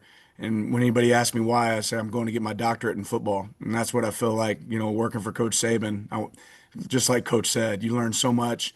Things I thought I knew, I realized I didn't know anything. And I got to really carry that over with the opportunity to work with Coach Smart, who built off of that as well at Georgia. And that was an unbelievable experience for me. And obviously it shows here as we enter the semifinals. Pretty crazy that it's the way it's worked out. And obviously there were some others that lost along the way. But when you sit back and think, you remember Dan Lanning really became a name when he was at Georgia, but you knew him when he was in Tuscaloosa. Signetti was a big part of building Alabama's dynasty when it came to the personnel that he helped bring in, evaluation and talent. Cristobal, big part of what he did there, and Pete Golding, obviously a big part of what he did there. So these guys have contributed to what Nick Saban did in Tuscaloosa, and now here they all with magical seasons happening right in front of us. It is pretty wild to think about. I saw the story, and I wish I could give full credit. It's either Alex Scarborough, I think, or one of the other guys that covers Alabama, maybe Mike Rodak, one of those guys that did this, about how when Signetti was at Alabama, all the offensive coaches were in the booth, and he was the offensive coach on the field, and he took all the butt chewings. Yep. Like anything that went wrong offensively, whether it was Signetti's fault or not, he was the only guy Saban could get to face-to-face, so Nick Saban would chew him for it, whatever the case was. And the part of the article was, number one, how that formed him as a coach, but number two, how much respect it got him from the rest of the staff, because the rest of the staff knew he was just getting butt chewing after butt chewing that wasn't necessarily his fault. It is a pretty interesting read. It's just fascinating to me, and somebody said this in the chat just a second ago, how many people passed on Signetti as a head coach. Like, Lanning got a job pretty quick. I mean, he's still young at Oregon. Yes. But Signetti, basically, he said, I decided I didn't want to be a lifetime assistant.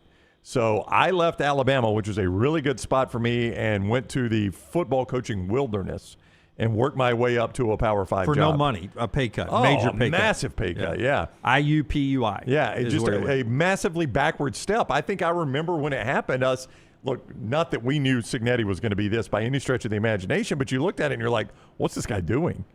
Like, stick around in Tuscaloosa, you'll get a better job than this, but he bet on himself and went this path through the wilderness, wandered in the wilderness for a little bit before he finally got to JMU, which is a good job, and then got the Indiana job and has made it into a fantastic job. Yep. So you got to respect the heck out of Signetti, but how many schools ignored that guy and missed on what could have been the best head coach they could have hired?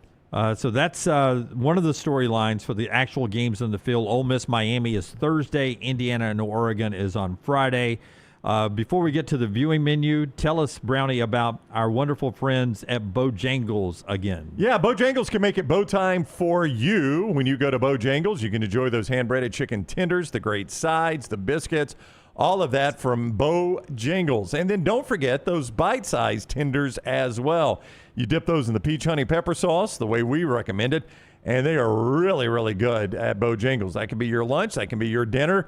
You can enjoy breakfast at Bojangles as well. So whether it's breakfast, lunch, or dinner, or if you're still having those watch parties for all the playoff football coming up, you can always go to Bojangles and make it bow time. All right. Before Tyler tells us about what he's doing, Brownie will tell you about Michelson afterwards. It's Michelson Laser Vision's viewing menu. Tyler, what are you watching? Tonight I will be going to an AMC Scream Unseen to see Scream Unseen, like SCREAM. So you know it's a scary movie. Yes. Okay. They have Screen Unseen, which is all the other genres, and then they have Scream Unseen specifically for horror movies because, a lot of people, if they're just walking into an unreleased movie and you surprise them with a horror movie, they're not going to be happy. Me either. So they let you know ahead of time. That's nice. That's nice of them. Yeah. This one has been revealed early. It's going to be Primate, the very dumb-looking chimpanzee attack movie. I saw the preview last night during the fantastic Steelers-Ravens game, and it's sort of sad. Like, the girl has a relationship with the monkey to start with, and she's doing and then he goes crazy. Yep. I did not see that preview. I watched the whole game. I didn't see that. Yeah, they're like communicating. Yeah. He's using sign language. Like they're almost stuff. hugging, and then somebody pees in his Cheerios. Yep, he becomes rabid, and they're on a tropical island, so no escape. They've just got to fight for survival until they can get help from a pet that was once their friend. Oh, another bad-looking movie on a tropical island is with the girl from Send Help. Yeah, yep. Send Help. That looks like it's a time for her to pay the boss back a little bit. Yeah, that one, I'm not sure how good that one will be. It's Sam Raimi, and I really like his work with Evil Dead. Yep. And also Spider-Man with Tobey Maguire. But that's Rachel McAdams in it, right? Yes. Yeah. But this just looks like I already know how it's going to play out. Yeah. By the way, I bet she gets smoking hot once she's on the island. And she starts, I picture it being like, instead of being laid up in a bed, like in, what was the Sledgehammer movie where the Misery. Yeah. Like it's going to be a Misery situation, but on the island. That's the way I think it plays out. Like I think she's going to have him tied up and torture him.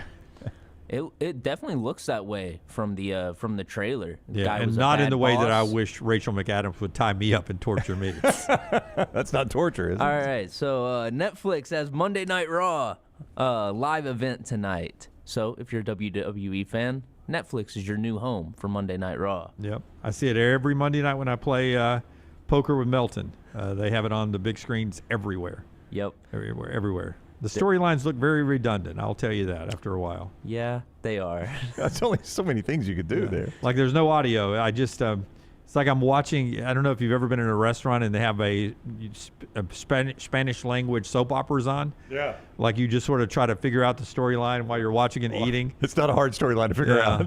Those are always melodramatic. Yeah. Why is that guy in a big house? Why? Oh, he's kissing the maid all of a sudden. What is going on? Finally, on viewing menu today, Amazon Prime has added Mission Impossible, Mission Impossible 2, Mission Impossible 3, and Mission Impossible 4 Ghost Protocol to its catalog. Great movies. I think you can skip 1 and 2 if you haven't seen them.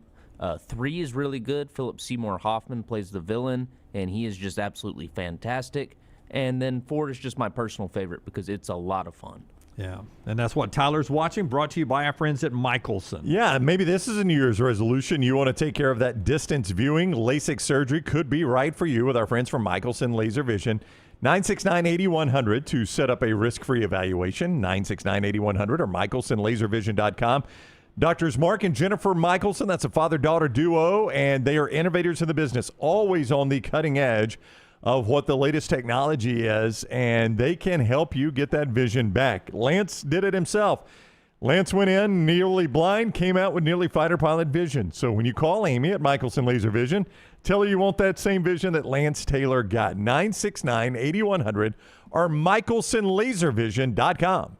We interrupt this program for breaking news from the gators of the litigation situation. Insurance companies have a playbook. I repeat, insurance companies have a playbook. Deny, delay, defend. They know which law firms will fold and settle cheap. They are not on your side. That's corporate greed at work. At Alexander Sonara Trial Attorney, we fight back. We have the resources, the muscle, and the will to take them on. And you don't pay a dime unless we win. They fight dirty. We fight hard. Call 659-777-7777 or hit up alexwins.law. Physical office location, Birmingham. What are you waiting for? It's non-stop gaming action at Birmingham Racecourse Casino. Come play more than 900 of the latest and greatest games around, featuring fun bonuses and big jackpots. You can wager and win on horse and greyhound races from all over the world. There are more ways to win at Birmingham Racecourse Casino.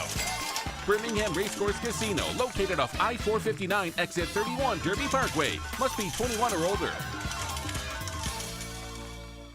Storm season is here. Make sure you have a plan of action in place right now. Greg from Pell City and Storm Restoration Roofing should be your first call when storms hit. Insurance companies love working with Storm Restoration Roofing because of Greg Nelson's name and reputation in the industry. When storms hit, call Greg Nelson. He's local, 205-542-3531. He's the home of the free no-cost roof inspection. Greg from Pell City on Facebook, 205-542-3531. It's Storm Restoration Roofing. Hey, for all of your IT and printing needs, reach out to our friends at Xerox Business Solutions. Look, I'm still one of those old school guys. I print my notes every single day for the show. If you watch the show here on The Next Round, you see all the notes in front of me. From day one, Xerox Business Solutions, they've been with us here at The Next Round. Local for over 45 years. For all of your IT and printing needs, visit XeroxBusinessSolutions.com or call 205-969-3000. That's 205-969-3000. Hey, there's nothing worse than waking up to a plumbing problem. Don't get caught in a flooded house. Call the guys at Hemp Hill Services. Adam, Chad, and the team at Hemp Hill are the only ones I trust to fix it and fix it right the first time. Hemp Hill Services does it right and always at a fair price. For all of your plumbing, cooling, and heating needs, trust the name that Birmingham has trusted since 1954. That is Hemp Hill Services. Call now, 205-229-2090. That's 205-229-2090. Hey, let me tell you about our friends at Urology Centers of Alabama. Compassionate and comprehensive urological care with 35 physicians, 17 locations across Alabama. Their patient-centered approach to all of your urological needs. Remember, they've got that new men's health center. It is beautiful, helping men with a wide range of sensitive male issues in a comfortable environment. You can always go online, visit urologycentersalabama.com, schedule an appointment with one of their many urologists today. The beauty of the holiday is at the center of your table with the New York Butcher Shop. Their selection of USDA certified Angus prime rib roast, beef tenderloins, and fillets, as well as premium pork and lamb cuts, are the finest selections available in the market and are hand-cut just the way you want. With side dishes handmade by their professional chefs, your holiday meal is complete. Visit one of their 2 locations today in Cahaba Heights or off Highway 119 in Greystone. Place your order today. The New York Butcher Shop. Rare quality, well-done service. It's bow time. Tired of choosing between sweet and savory? Why not have both? Introducing Bojangles' new chicken and bowberry waffles. The bold Cajun chicken filet you love, now drizzled with a bowberry honey glaze and sandwiched between 2 warm waffles. Which means your favorite meal of the day just met your new favorite dish. And lucky for you, it's served all day. But it's only here for a limited time, so try chicken and bowberry waffles at Bojangles today. It's bow time.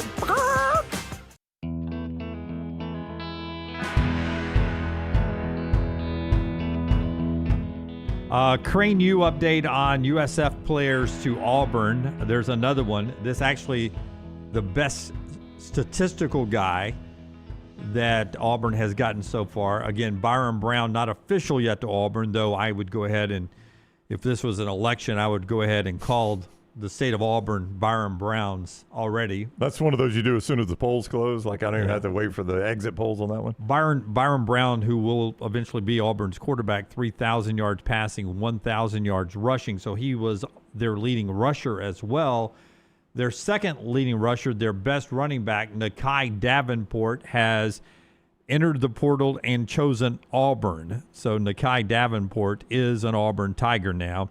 He was their best true running back. So that's another one of Alex Golish's players who have hit the portal and signed up to go with him. And again, I'm right about that, right? Byron Brown is not official yet. I've not seen it be made official, no. Okay. I think he's taking some visits. I mean, he's doing his due diligence. Why would you not take visits? But it will be an upset if it's not Auburn. Yeah. DJ Lagway now has visited Florida State and is going his way to Virginia. I saw that, yeah. Boy, if he goes Florida to Virginia, I think a lot of people would be like, good get for Tony Elliott, but a surprise on that choice. Tell us about Crane U, Brownie, and then we'll talk a little NFL playoffs here for a second. Crane U is where you can get the crane training you need, whether you're looking to start a new career, level up your certifications, or just train your team.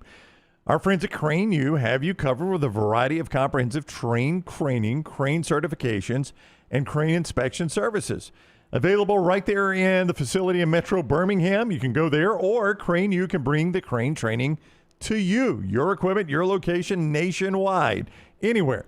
So make your job easier, your job site safer with Crane U, offering safety equipment training and inspections to ensure the safest environment possible. Certification classes every single month. You can find out more at Crane U by calling the toll-free number, 855-9-CRANE-U. That's 855-9-CRANE-U, or simply go online, craneu.com. Listen, I don't usually do 4 downs when Lance isn't here all the time, so this is like 4 downs, but we don't have to do the first, second, third, fourth down thing. But here are 4 NFL playoff questions. And for those that don't know, the playoffs are set Saturday, 3:30, Rams and Panthers. 7 o'clock on Prime, that's on Fox. 7 o'clock on Prime Saturday, Packers, Bears. On Sunday, CBS 12 noon, Bills and Jaguars in Jacksonville. 3:30 on Fox, it's the 49ers and the Eagles. Sunday night, 7 o'clock on NBC, Chargers, Patriots in New England. Monday night, 7 o'clock on ABC, Texans and Steelers, who won a great game last night. So the first question I would ask, Brownie, who is the best AFC team, the one that you have the most confident in that could be in the Super Bowl? It's hard not to say the Bills because of Josh Allen, who is probably the best overall player left in this. But I'm going to say the Houston Texans. They got to go on the road for the playoffs, so they're not going to get to play a home game, but we've seen that happen before in the AFC even. So I think based on the way they're playing right now, I think they're winners of 9 of their last 10 going into the playoffs. After that 0-3 start, and a lot of people had them buried and dead, I'm going to say the Houston Texans are your best team in the AFC. I hope so because I love D'Amico Ryans, but I just don't think they have enough offense to get it done. So you would go where? I think I would go the Bills. That's, to me, they're the most dangerous team. Also, going to have to be road warriors there. Buffalo is. So they're not going to get to play in that difficult environment of Highmark Stadium, which is traditionally been – they've won a lot of playoff games there, and they've also won lost some important ones there. Give me the best AFC team that you have no faith in, and it's easy, and that's why I'm saying the best AFC team that you have no faith in, because it'd be easy on both these to just go with a 7th seed. Right. So I'm asking you to go as high up the seeding as you can go with a team that you don't have enough faith in to make it to the Super Bowl. This is a team that I just watched destroy my team in the second half yesterday, but they're the 2 seed, and they were almost the 1 seed. Yeah, it actually came down. You're going to say Patriots, right? I am going to say the Patriots. It actually came down to this crazy scenario. Forja has the graphics. It actually goes back to a week 1 loss to the Raiders. That's why the Patriots are the 2 seed and why the Broncos are a 1 seed. Same record, did not play head-to-head. The exact same win-loss percentage within the conference. They had to go win-loss percentage versus common opponents, and that was almost tied. They both beat the Titans, the Bengals, the Jets. Can't see that logo there. And then the Raiders, where it was split up there. Yeah. And the Raiders, who today have fired Pete Carroll. That's the Giants, by the way. The Giants are that logo you can see. The Raiders, who today have fired Pete Carroll, and the Patriots, who are now the 2 seed because of that loss to the team that has fired Pete Carroll. That shows you how much things can change in 17 games of football, right? In week 1 in a 2013 loss there. That's why they're the 2 seed and the 1 seed. That only comes into play if Denver and New England win their games and meet in the AFC Championship. Other than that, if New England survives and Broncos get knocked off, they got home field. They would be at home field. I'm with you, though. They're the one I trust the least. I don't know why either, because Drake May makes plays. He's a really good player. They've, got a solid enough run game. Their run defense has been bad, but they got a key run defender back. Vrabel's obviously an experienced coach. I don't know what it is that keeps me from buying that team, but I'm just not buying them right now. I trust Denver's defense. It's very good. Vance Joseph did a tremendous job. More than I do New England's defense. And that's why the Broncos are not that answer for me. I think I trust Sean Payton more than I trust Mike Vrabel, too. That's no knock on Vrabel, but Sean Payton's a Super Bowl winning coach. Yeah. I say it's no knock on Vrabel. The only thing you could say is that's a knock on Vrabel, but it's less about Vrabel, is what I'm saying, and more about Sean Payton. Same question for the NFC, but first tell us about our friends at Culver's. Joel Klatt, back to college football at the top of the hour. Whether you are celebrating a win or just trying to forget a loss, Culver's is the place to go do that. It is a wonderful stop after the game, no matter what. You can enjoy those juicy butter burgers, a fantastic burger for you. Or how about those crispy crinkle-cut fries you can get right there at Culver's as well. Those gooey cheese curds and those creamy custards for dessert. no matter what the game outcome is, Culver's is the place to go after the game. So when in Birmingham, Stadium Trace or Tattersall Park, great locations of Culver's. You can find Culver's anywhere and make this game day delicious. Culver's, welcome to delicious. Which team do you have the most faith with on the NFC side? This is tougher for me because since it's deeper. It is, and since Lance is not here, maybe I go to bat for the Rams. I truly believe the Rams could be the best team in football right now, and I know, they dropped a couple of games late, which makes you say, why would you say that, Ryan? But I just think overall, once they get Devontae Adams back, all around, I think they are the most complete team. Seattle is just so difficult, especially in the postseason, to go win up there. I think, but am I going to buy into Sam Darnold? That's right. I don't trust Sam Darnold, and I just don't think San Francisco. I mean, Seattle. They just don't have consistently enough health on that San Francisco team anymore. I just don't think they're healthy enough to win it all again. And I don't know how much of the game you got to watch Saturday night, but at home in a must-win situation for them in terms of home field and seeding, Seattle was able just to completely derail their offense. I mean, San Francisco could do nothing positive offensively. And that's what scares you the most about Seattle is that defense, especially when they're playing in Seattle, such a difficult place to play with that defense. I fully anticipate Rams Seahawks playing for this thing. Yeah, Rams are my answer too. And Lance, if he wasn't still in Los Angeles, would probably say the same thing. The highest best seeded team this is easy. That you have the least faith in? Philadelphia. Oh, it's the Bears. Oh, the Bears, well, they're the 2 seed, the Bears by the way. are the 2 seed, yeah. I know, they're the 2 seed, by the way. They don't win the first game. Green Bay beats them in the opener. So you think Green Bay, when Jordan Love gets back with them and they're whole, are going to go to Chicago and beat the Bears? I don't trust that Philadelphia offense enough to have any faith in them. I trust the Bears more than I trust Philadelphia's up and down offense. I don't know if the Bears and the Eagles would play each other, but to see what that Bears defense would do with Caleb Williams in a playoff scenario. You mean the Eagles defense against Caleb Williams? The Eagles defense against Caleb Williams, that would be almost a felony. The Bears, and this is what worries you if you're a Bears fan, they keep getting behind, and game after game after game, they've managed to come back and be almost like the cardiac Bears to get that 2 seed.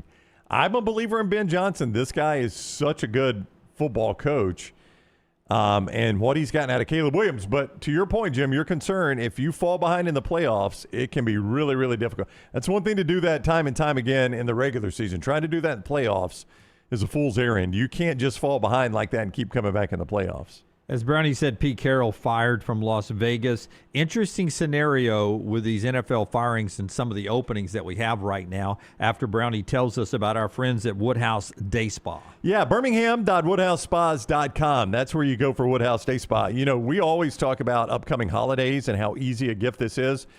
The calendar has flipped to January. We're January 5th. That means you need to start thinking about Valentine's Day. All right? It is here before you know it, about a month away.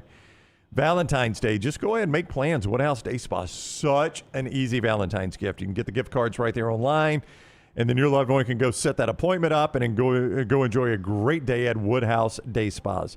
Birmingham.woodhousespas.com. Obviously, birthdays, anniversaries.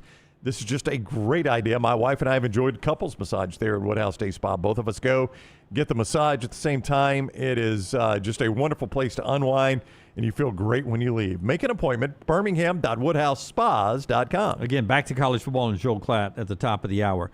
But a little college football blend with the NFL here. Steve Sarkisian is a real, and I know he said, during the season that he didn't like the NFL talk, his name being thrown out there. But he has a history with Arthur Blank in Atlanta. That job is open today after Raheem Morris was fired yesterday. They're changing their president situation. McKay's out. If there's any bad blood left when Sark left from those days. They got a new general manager that's going to come in. Yeah, Terry Fontenot got fired too, along with Raheem Morris. So Sark there, Sark in New York with the Giants is in play. It'll be interesting if Steve Sarkisian hangs on. It'll be his choice whether he wants to keep. Texas loves him, so there's nobody forcing him out. It'll be interesting to see about Sark and the NFL because a lot of people are. I mean, there's openings now in Las Vegas with the Giants, with the Titans, with the Browns, with the Falcons. A lot of places that Sark's offensive mind would fit in if that's what he wants to do. Here's I think, the answer to the question, though. Of all those you mentioned, you're not winning in the NFL without good quarterback play. Which one do you have most faith in quarterback of the ones you just reeled off for their openings? Well, some people would tell you Jackson Dart. I mean, it's a limited sample size, but I've got more faith in Jackson Dart than any of the other quarterback situations you just mentioned. In Las Vegas, you're drafting one, right? In Cleveland, you've got more quarterbacks than anybody. I don't know if any of them are good. You've seen a lot of Dylan Gabriel and Shedeur Sanders down the stretch. Scott, in Atlanta, Scott, just answer this. If you were Sark, would you take the Giants or Atlanta? Oh. I know you want him to take Atlanta. I mean, you got more. I realize that the quarterback situation is much iffy. Much better New York. But they've got so many more weapons. They've got weapons. So does New York, though. I mean, that's why Malik Neighbors, Jackson Dart, and Cam Scatteraboo is the whole reason everybody is saying that's why the Giants' job is so appealing. Now, all those guys were hurt. Well, two of those guys were hurt, and that's why Brian Dable is fired right now. I mean, Jackson Dart may end up being that guy, but do you have more faith in him than you do Michael Penix? No. You don't? I don't like either one of them, truthfully. Okay. But gosh, it seems like Bo Nix and Drake May are two of the best quarterbacks in the league right now. That's right. Drake May, and both those guys in year two. Yeah. Neither one of them, when you got drafted, you're like, all right, there's two guys that will battle for the AFC Championship. I mean, one seed, 2 seed, if that's your AFC Championship game in Denver, you're not stunned by that. But I didn't see that coming when those guys were drafted. Yeah. 2 years in. Jalen Hurts has won and lost a Super Bowl. Yeah, that's right. He's played in 2 Super Bowls. Yeah. I never thought he'd be that in the NFL. Couldn't even keep his starting job in Tuscaloosa. Yeah. Aaron Rodgers, Matt Stafford, Sam Darnold, they're in the playoffs. I know. 2 of those are really old, and Sam Darnold used to not be good. I know. Quarterback is in a lot of ways a crapshoot. I mean, we've given up on Trevor Lawrence 6 times. And here he is. In the playoffs for the 3rd time? Yeah, having won his division. Yeah. With 12 wins, even won his division kind of going away a little bit. Yeah. So I guess it's all a crapshoot. Yeah. But keep an eye on the Sark thing, because that would be interesting if that Texas job opened up late in the process here because of the NFL. I feel like he'll stay at Texas. I think he will, too. How about Arch Manning with the great line?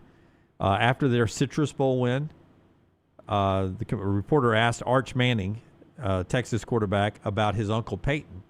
Do you feel like you now have one-up bragging rights, Citrus Bowl bragging rights on Peyton? Arch replied, all due respect to the Citrus Bowl, Uncle Peyton played in this game twice. I don't want to play in this game twice. With all due respect, I don't like your game. Yeah. Chad Morris is on his way back to Clemson. He is going to be the OC with Dabo Swinney. They're getting the band back together. Chip Kelly at Northwestern last week. Chip Lindsey at Missouri. Both of those as offensive coordinators. You probably missed this. Caught up in the playoff rush on New Year's Day.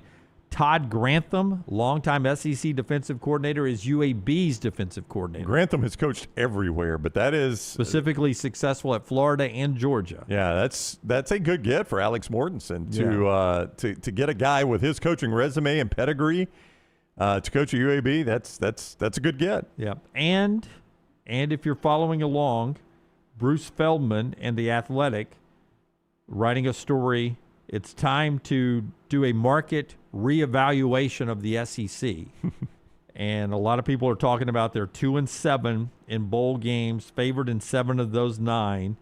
And Ole Miss is the surviving team in the playoffs. So we'll see about how the SEC finishes the year in the playoffs, but a market reevaluation, according to Bruce Feldman. A couple more things to get to here before we get to Joel Klatt. The show being brought to you by our friends at Inverness Country Club. Brownie. That is right. You can schedule a tour right now at Inverness and find out what we have found out. It is a great place to make your club home. And you can do that in 2026. They've got some membership spots open, but you need to strike while you can because it will not last forever. ICCalabama.com. That is the website to go to. ICCalabama.com, Inverness Country Club. You can find out more about the resort-style pool and all the amenities they have to go around that, the great clubhouse, the wonderful food that they have there, and the 18 championship holes of golf that they have at Inverness Country Club as well. The tennis center, which is being renovated as we speak. So they're going to have a brand-new tennis clubhouse there. So if tennis is the game in your family as well, Inverness Country Club can be your home for that also. ICCalabama.com is a great place to start, or just call our friend Erin. Erin Hilliard is her name. She's a big fan of the show, so if you say the next round, she'll know exactly what you're talking about. 205-991-8608. 205-991-8608 to set up a tour and go see that Inverness Country Club can be your country club home in Birmingham. ICCalabama.com or call Aaron today, 205-991-8608. According to reports, Charlie Weiss Jr. and running back coach Kevin Smith both were at practice Sunday for Ole Miss. Both of them will be future LSU coaches. Both of them and about four other guys spent some time in Baton Rouge handling the portal visits this past weekend, but both were on the practice field yesterday for Ole Miss. Pete Golding continues to get questions about that coaching staff, half of it going to LSU, half of it staying at Ole Miss. Here's Pete Golding. What is the backup plan if they can't coach, and when will you know? So we've got a lot of coaches here. That's the one thing about Division I football. This building is filled with guys that have been elite coaches everywhere they've been. And so, now once they've eliminated the rule to where there's not 10 coaches, right? As long as they're employed here, you can have 1 million coaches that can instruct on the field. So at every college across the country, right, a lot of guys that y'all don't know by name are actually the ones instructing and teaching players. And so we have an elite staff here that's been together for a long time, that knows the ins and the outs. So no different during COVID when a coach couldn't show up for the game that happened that entire year that we won the national championship, right? There's multiple guys in every room all year that have been around them, know the system and all that. So, these things obviously come up every year, and guys try to do both jobs, and they have responsibilities of their new job that takes precedence, especially in times like this, and they can make both work. They make both work. If they can't, they can't. So we got plenty. That would not be any reason for success or lack of success within this game. The play callers haven't changed. There's people in every room. Our players know what to do. It's going to have no impact on the game. But y'all can keep blowing it up and make it a big deal. It'd be great. And when will you know? I don't know. Do you know if you're going to show up at work tomorrow? I mean, we don't know. I mean, it's grown people making decisions, so I have no idea. So we're going to go out there and spot the ball, and we got plenty of people in this building that showed up this morning. We'll be just fine. I love the guy. I really do. I love his approach on this. Heather Dinich did show up for work. That's who was asking those questions. But it has been a big story. Mark Schlabach continued to report after their big win. Good for Keith Carter, too, by the way, the athletic director who has really stuck his neck out, battling Lane Kiffin, telling Lane to kick rocks, and no, you're not coaching the team through the playoffs while you're the LSU coach. He's actually the guy who was standing behind the goalpost, caught the field goal, and showed it. Here it is, showing it to the fans. He caught it. Good for him. He took it over, I assume gave it to the kicker or to Pete or somebody, but good for Keith, and made a quick decision on Pete Golding. That win sort of validated that. And, boy, if he gets one more win, look out. That would be unbelievable. We'll talk to Joel Klatt about those games on the field coming up. Indiana and Oregon on Friday. Ole Miss and Miami first on Thursday. Klatt coming up on the other side of this quick timeout after Brownie tells us about the great folks at Company Distilling. Yeah, your company you keep is very, very important. Make sure Company Distilling is part of that company you keep. Available in states throughout the United States. If it's not available in your state, let Company Distilling know. They're working on it, man. Let them know that you want it in your state, and, boy, they'll accelerate it. You can see more with all their drinks online at companydistilling.com. distilling.com, based right there in Tennessee. You can go see more about their process and gathering around with great company, from the straight bourbon whiskey to the bourbon whiskey that is finished with that apple wood that I really like, the cherry wood, the maple wood. They are excellent as well. You can see all of it at companydistilling.com. It's a bourbon that is as good as the company you keep. Go see more at companydistilling.com. Take the next round anywhere you go with official Next Round gear. Buy yours today at nextround.store.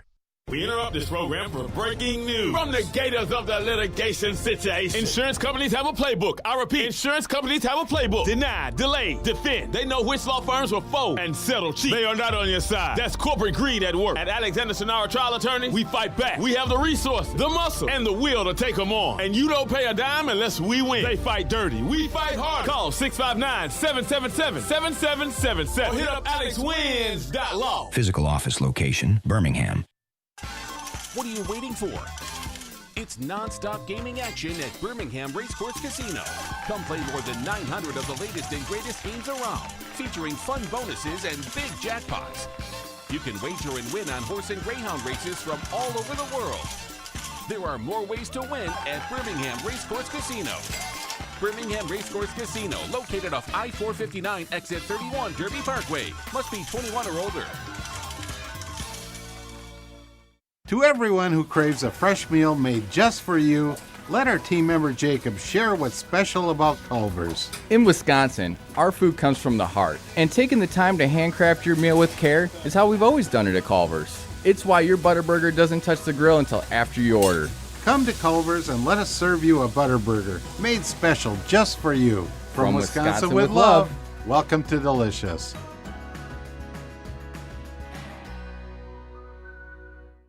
Remember the name Way to Wellness if you're battling weight loss in your life. I'm Jim Dunaway from the Next Round. There was a time I was over 216 pounds until Way to Wellness helped me lose 45 pounds, and now for over 2 years, they've helped me keep that weight off. Here's their website, aplanforme.com, aplanforme.com. That's a great name for a website because there's no cookie-cutter plan. Everything is designed specifically for you. No contract, no sign-up fees, and your first consultation is free at Way to Wellness. Hey, let me tell you about our friends at Urology Centers of Alabama. Compassionate and comprehensive urological care with 35 physicians, 17 locations across Alabama. Their patient-centered approach to all of your urological needs. Remember, they've got that new men's health center. It is beautiful, helping men with a wide range of sensitive male issues in a comfortable environment. You can always go online, visit urologycentersalabama.com, schedule an appointment with one of their many urologists today. Hey, there's nothing worse than waking up to a plumbing problem. Don't get caught in a flooded house. Call the guys at Hemp Hill Services. Adam, Chad, and the team at Hemp Hill are the only ones I trust to fix it and fix it right the first time. Hemp Hill Services does it right and always at a fair price. For all of your plumbing, cooling, and heating needs, trust the name that Birmingham has trusted since 1954. That is Hemp Hill Services. Call now, 205-229-2090. That's 205-229-2090. Storm season is here. Make sure you have a plan of action in place right now. Greg from Pell City and Storm Restoration Roofing should be your first call when storms hit. Insurance companies love working with Storm Restoration Roofing because of Greg Nelson's name and reputation in the industry. When storms hit, call Greg Nelson. He's local, 205-542-3531. He's the home of the free no-cost roof inspection. Greg from Pell City on Facebook, 205-542-3531. It's Storm Restoration Roofing. It's bow time. Tired of choosing between sweet and savory? Why not have both?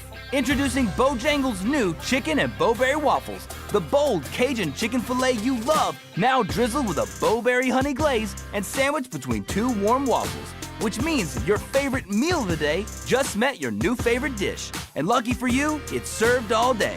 But it's only here for a limited time, so try chicken and bowberry waffles at Bojangles today. It's bow time. Jim Dunaway, Lance Taylor, Ryan Brown. Live from the Birmingham Racecourse Casino Studios, the Next Round, presented by Bud Light, is on now. Joel Klatt to talk college football with us in just a second. This final hour of the show always brought to you by the wonderful folks at Champy's World Famous Fried Chicken, Champy's Chicken. Highway 119 in Alabaster, Sterling, there for you to cater anything you have happening, from weddings to birthdays to tailgates, all through 2026. Just go to champyschicken.com, pick that Alabaster location. He'll take care of you. You can go by there for lunch or dinner or happy hour every day. Sterling and the crew have been there for over 10 years at the same location. He has really made it a really home feel inside that restaurant. It's so comfortable. It's a great space to enjoy great food. The chicken brined overnight, cooked to order, hand-cut chicken fingers, all the in-house made sides and desserts, and the Mississippi Delta recipe tamales. champyschicken.com. Auburn, a loser in their SEC opener. They get another crack at home with Texas A&M tomorrow night. Alabama on the road against unbeaten Vanderbilt. Brownie and I were just talking. He asked me how big of an underdog Alabama will be in that game. I don't know if they will be or not be, but I guess the numbers tell you they should be. Vandy's 14-0. Will be in the top 10 when the poll comes out. They are higher ranked in the KenPom than Alabama, who's 11-3. Yeah, 6th in the KenPom. Alabama is 13th in the KenPom.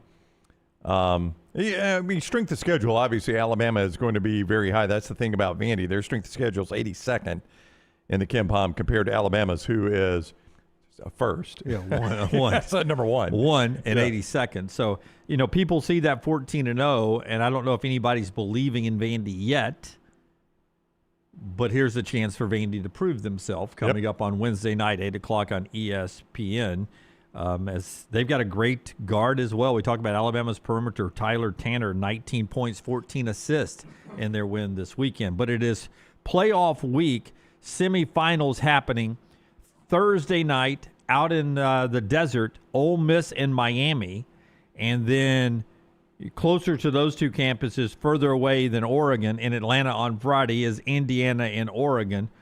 Joel Klatt's going to join us now. I think next year we no longer have the automatic tie of the SEC and the Sugar Bowl and the Big Ten and the Rose Bowl. So geographically, they may be able to manipulate this a little bit better. I don't know, but we are looking forward to these two games coming up Thursday and Friday. It just seems weird that Miami and Ole Miss are flying all the way to Phoenix to play, and Oregon, Indiana are flying all the way to Atlanta to play, but whatever. Klatt is with us now. Got a chance to see he and his family at the Rose Bowl. It was a pleasure to do that, Klatt. Beautiful family. And seemed like they were having a good time.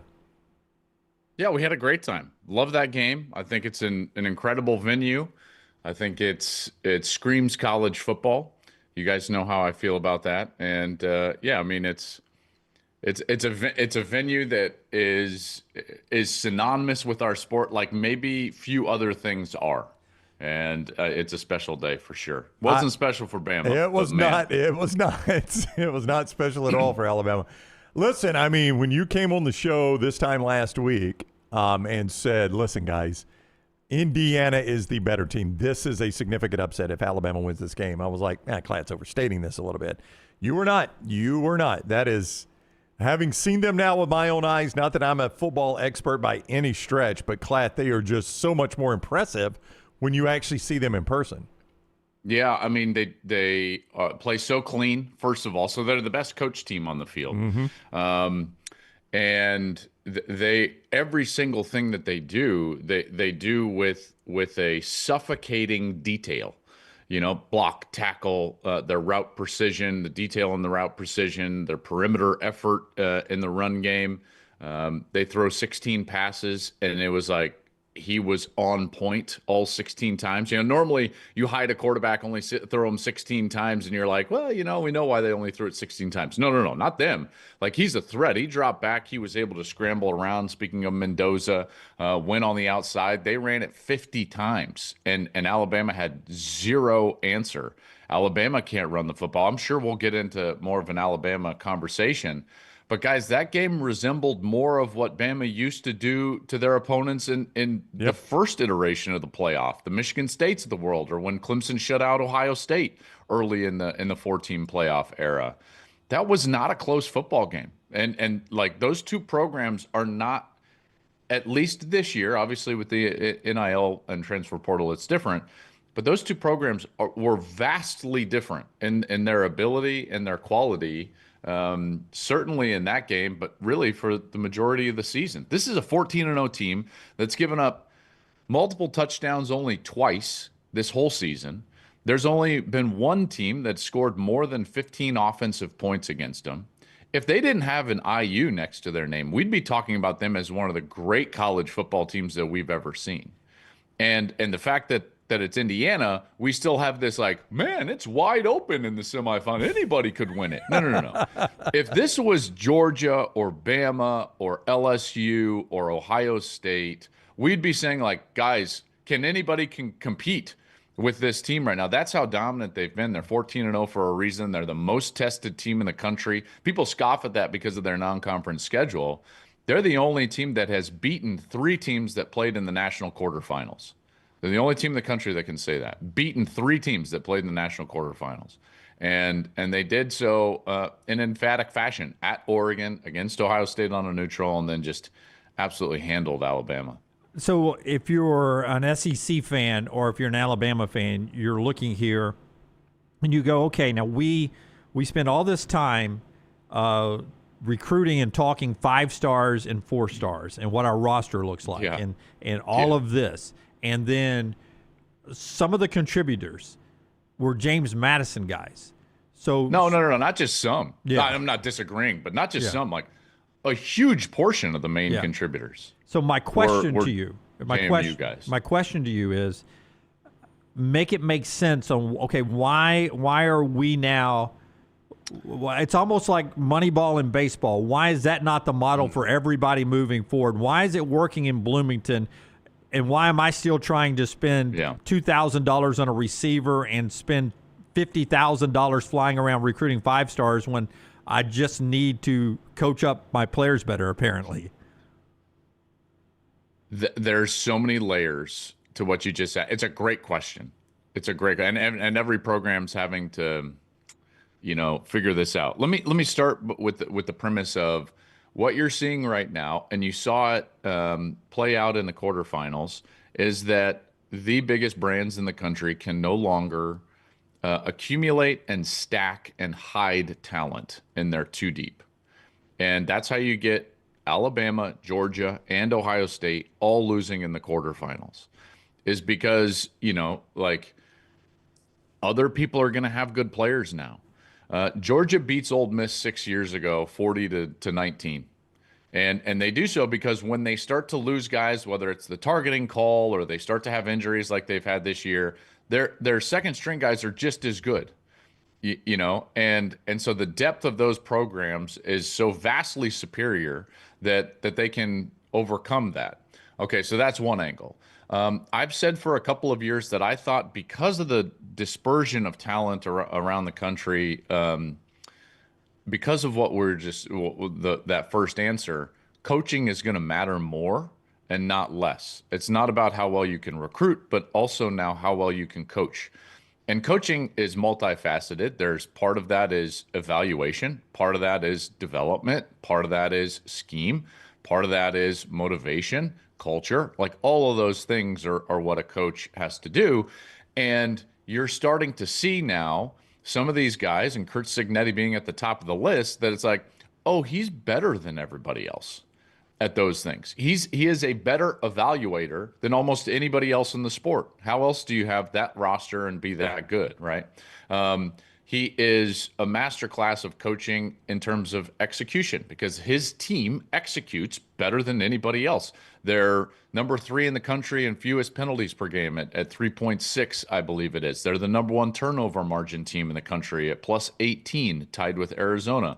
They're the number 1 red zone touchdown defense in America, only give up 26% red zone touchdowns. That's the best since 2017 LSU. They're a great running team, which leads to the number 1 third down offense in America. There's all these things. And so coaching, matters. Now, you're saying well, why can't everybody do that? It's actually a more unique and specialized talent to do what Cignetti is doing rather than throw boatloads of money at recruiting in terms of facilities and flash and just load up a roster and win. Now, that sounds like a knock at the guys that have done that, and it's not. Kirby Smart's a wonderful coach. Nick Saban's the greatest coach in the history of our sport because that was the model that they operated under. In this new model, it gives guys like Cignetti a better chance, and he's proving that he's better than everybody else at those things, in particular the evaluation, and then ultimately the execution of his team. Now, is that available to everybody else? Yes. I would say this, though. And this is, I know, a long answer. It was a tough question.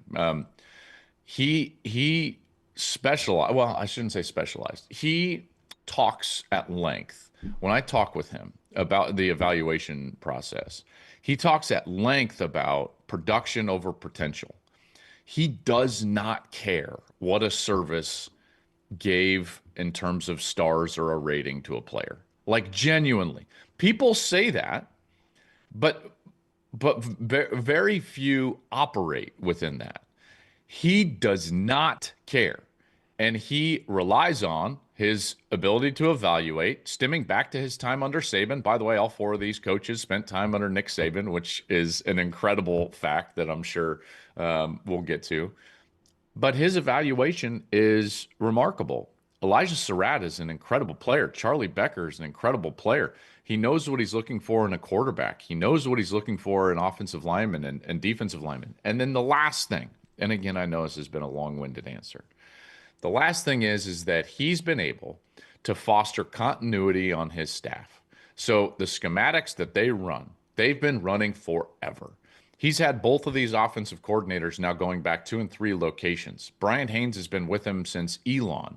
Same thing with Mike Shanahan, and they've been able to retain them and keep them, which means these transfer players like Mikhail Kamara, the defensive lineman, Aiden Fisher, the linebacker, D'Angelo Pons, the corner, they've been running this defense for 4 years, and it's an intricate defense that is very good, predicated on zone coverage and movement up front, and they've been running it for Brian Haynes for their entire career. So the continuity that he's built on the staff from a schematic standpoint also helps. Sorry if that was a long. No. It's a great answer, and I think they've gotten such a good quarterback out of the portal again with Josh Hoover. Yeah. I really like this guy out of TCU, so I don't think they're going to interrupt, anywhere. But Brownie, think about this: when you look at RPOs, they run a ton of them. In fact, no quarterback in America ran more RPOs than Fernando Mendoza. Okay. Do you know who number 2 on that list was? I'm guessing Josh Hoover, I would guess. Yeah. Josh Hoover. Yeah. Like, here we go. It's like, and then they get Nick Marsh from Michigan State. Yep. Phenomenal wide receiver. Really is. They're going to have Becker back. They get the, what's his name? Turbo Richard from Boston College was their leading rusher. So I tell you, like, they'll continue to be good. They got a number of guys already that are going to start for them. As you sat and watched that game, at what position group is Alabama the furthest off from Indiana? And line of scrimmage. Yeah, line of scrimmage. On both sides or just the offensive side? Both sides. Both sides? No, okay. both sides. Right. Both sides. More so on their offensive line than the defensive line. Because, like, Bama got home a few times early, and they were causing Mendoza a few issues in the first quarter until he started to escape and use his legs. But Alabama's inability to run the football, they cannot sustain success at the top level. Look at what they've done in their last 3 games running the ball. What did they do for against Georgia? Minus 3, yeah. Okay, Georgia was -3, and then Oklahoma was 28 low in there, 28, and then this one was again very low. And I know that they had to get into a pass game because they were down in the last 3 quarters. But, like, you can't win that way. And what's going to be called into question now, and I'm sure you guys have talked about it, is, like, it's kind of Kalen. You know, like, even the great Washington team that went and played for and lost the national championship, I believe they were 70th in the country running the football. So it's not going to be a big part of what Kalen does, and Bama fans are going to have to sit there and wonder, like, okay, like, is this style going to cut it? Because I can tell you this right now, like, not having the ability to control the line of scrimmage is ultimately what was the determining factor in every quarterfinal game. It's why Miami beat Ohio State. It's why Indiana beat Alabama. And, that's not really Kalen DeBoer's blueprint. So moving forward, that's a concern that I would have for them. You have always been very complimentary of Ty Simpson, especially what he does before the snap. He's got a decision to make here in a few days, and I guess one decision could be Alabama or another college, but let's just say back to college or to the NFL. And every mock has him in the first round that I've seen so far. If you're advising Ty Simpson, your advice to Ty Simpson on his future would be what? It's just really easy to say when you're not the one making the decision. I would tell him to go back to school. I'd tell him to go back to Alabama. I'd tell him to go back and play for Kalen DeBoer. That's where he's going to get the best development and the most reps necessary to become a really great NFL player and get to his second contract. It's not about where you get drafted. It's about whether you can get to your second contract. And that's the basis. And if you look at the NFL, and I've done this analysis, with college coaches and on my own getting ready for the draft. If you look at the guys that really succeed in the NFL, and in particular in the playoffs, and in particular towards the Super Bowl, if you look at the group of players that have won a Super Bowl since Tom Brady won his first Super Bowl, so we're talking about like a quarter century here of Super Bowl winning quarterbacks. Almost every one of them has a really deep career in college, not just the NFL. Like Brady's one of the most inexperienced college quarterbacks to have won a Super Bowl. People don't understand this. Like the average of these guys that are going on to have success in the NFL is upwards of 30 plus starts, 1,000 plus attempts, 700 plus completions, 50 plus touchdowns. And so when you look at it and you just view it as not where will I be drafted in the short term, but with a long-term lens, what gives you the best opportunity to succeed at the next level? I think that it's experience. And so because of that, guys, I would say the exact same thing to Dante Moore at Oregon. He needs to start more games. Ty Simpson needs to start more games. Easy to say when you're not the one that the name could be called in the first round. I would also say, by the way, even the back end of the first round, you're not going to make that. You're going to make less money next year, but not that much less. And the only way that it becomes financially like you got to go is if you're in the top 10, 8 picks. Again, I know that you would make more, but in particular, if there's a chance you could slide to the second round, like you can make almost the identical amount of money at college, if you're a guy like Ty Simpson, and play yourself into the top 10, top 8, where you're making life-changing money in your first contract in the NFL. So I think a lot of reasons why these guys really should stay in school. Joel Klatt on the Alexander Shinara Trial Attorneys Hotline. We are now 1-7 with the 8-bye teams. And some of this got written off last year as Boise State and Arizona State being misseeded. Mm-hmm. Nobody was misseeded this year, and they were 1-3. Nope. I mean, this is a real thing now. I mean, and by the way, do we think that some of these games would have been different on campus? Yes. Like I do. Specifically Ole Miss, Georgia. You have a hard time convincing me Ole Miss wins that game in Athens. Jim, not so much so. Yeah, I mean it was a very big Ole Miss crowd in New Orleans, but they almost won him the first time. Almost beat him the first time. You're missing the forest for the trees there. Like Miami in December going to Columbus. That's obviously one. There's no way Oregon handles Tech like that. Now, Oregon might win the game, but that's a vastly different game if we're talking about that game being played on campus. Yeah. And Alabama should be thanking their lucky stars that was a neutral, because look at what Indiana does at home. Could have been much worse. Which is wild. Yeah. It could have been. It absolutely could have been. Ask Illinois. Yeah. I will continue to argue for this. We should be on campus in the quarterfinals. That is a no-brainer, and I think most people now are coming around to that. It is. what we're trying to do in college football right now is that we're trying to hold on to things that are dead. Yep. And that needs to stop. Like for instance, guys, in the decision-making process with this college football playoff, the powers that be have made the wrong choice in almost every single instance. Every single instance. You bring up anything with the playoff, they've made the wrong decision in the way that it's constructed. This selection-based committee in the boardroom versus a defined path access-based playoff. Now, that's the one that you would have more of a debate and an argument. I believe that an access-based defined path playoff would be better versus the committee room. The committee room is a joke. Oh, see, I said it on this show. Easy with that one.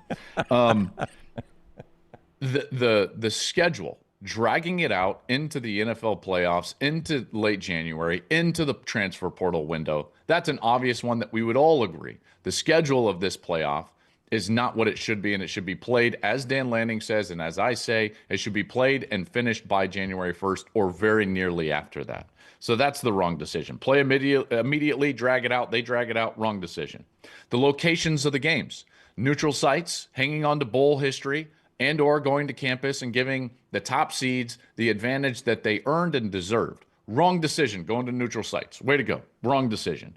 The presentation and showcase of the event. And I know I have a dog in the fight here, so you have to bear with me.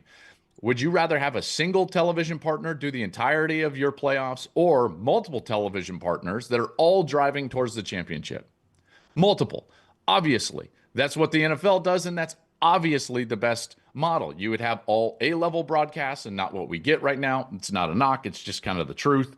So when you look at this, like the way that they constructed this, it doesn't give any advantage to the teams that have the better regular season. It is creating an incentive to get out of tough non-conference games. So the way that they've constructed the playoff is actively hurting the sport, actively. And we don't do anything about it. It's a tax on fans. Fans have to go to all these neutral site games. That's not good. The higher seeds, they don't get to have a home game, and they're going to forego that money that they could possibly get through gate there. The presentation has perceived bias. We've got to compete with the NFL playoffs. Tell me a decision that they've made other than just going to 12 that was correct. Yeah, there are none. And I've not heard anybody else say what I'm about to say, and I'm not trying to say I'm the first person that has ever asked this question. But what would be the crime if you want to keep the New Year's Day Bowls involved, the Rose, the Sugar Great? What would be the crime in playing the games we played in those bowl games, and then Thursday night the games in Oxford, and Saturday night or Friday night the games in Bloomington? What's wrong? Well, why is that an issue? Those bowls have a massive fear that they would become irrelevant. There would be a risk in that, but that's where you have to evaluate what that bowl season looks like. I think that should be like the next 8 best teams in the country with purses that go to the winning team and losing team. Yeah. What Brown was suggesting is what I'd said over the weekend and written down. You were saying first round on campus, second round at the bowl games on January 1st. If we have to keep these bowls semifinals back on campus. That's right, semifinal. What would be the crime in coming back on campus after the January 1 bowls? That's what I'm saying. Well, yeah, but look at what the quarterfinal. Why would you want a top 4 seed then? I don't want them in the bowl games. Don't mishear me, but I'm with you. I understand that for some reason these bowl games have this tremendous amount of power over the decision makers in college football, and I've never understood it. Hopefully that goes by the wayside. I hope. We should be doing everything in our power to incentivize playing tough non-conference games in the regular season and incentivizing the regular season as a whole. So, for instance, if you're Indiana and you earn the number 1 seed in this playoff, you should have home field advantage, and we should be reseeding, or you should be just playing the lowest remaining seed the next round. So they should get Miami in your world. Like the NFL. Yeah. Correct. Why are we playing a bracket? Do you know why? This is blows my mind. Okay. Please don't say it's ESPN.com pick 'em. No, No, it's not. They want people to fill out a bracket. No, they don't.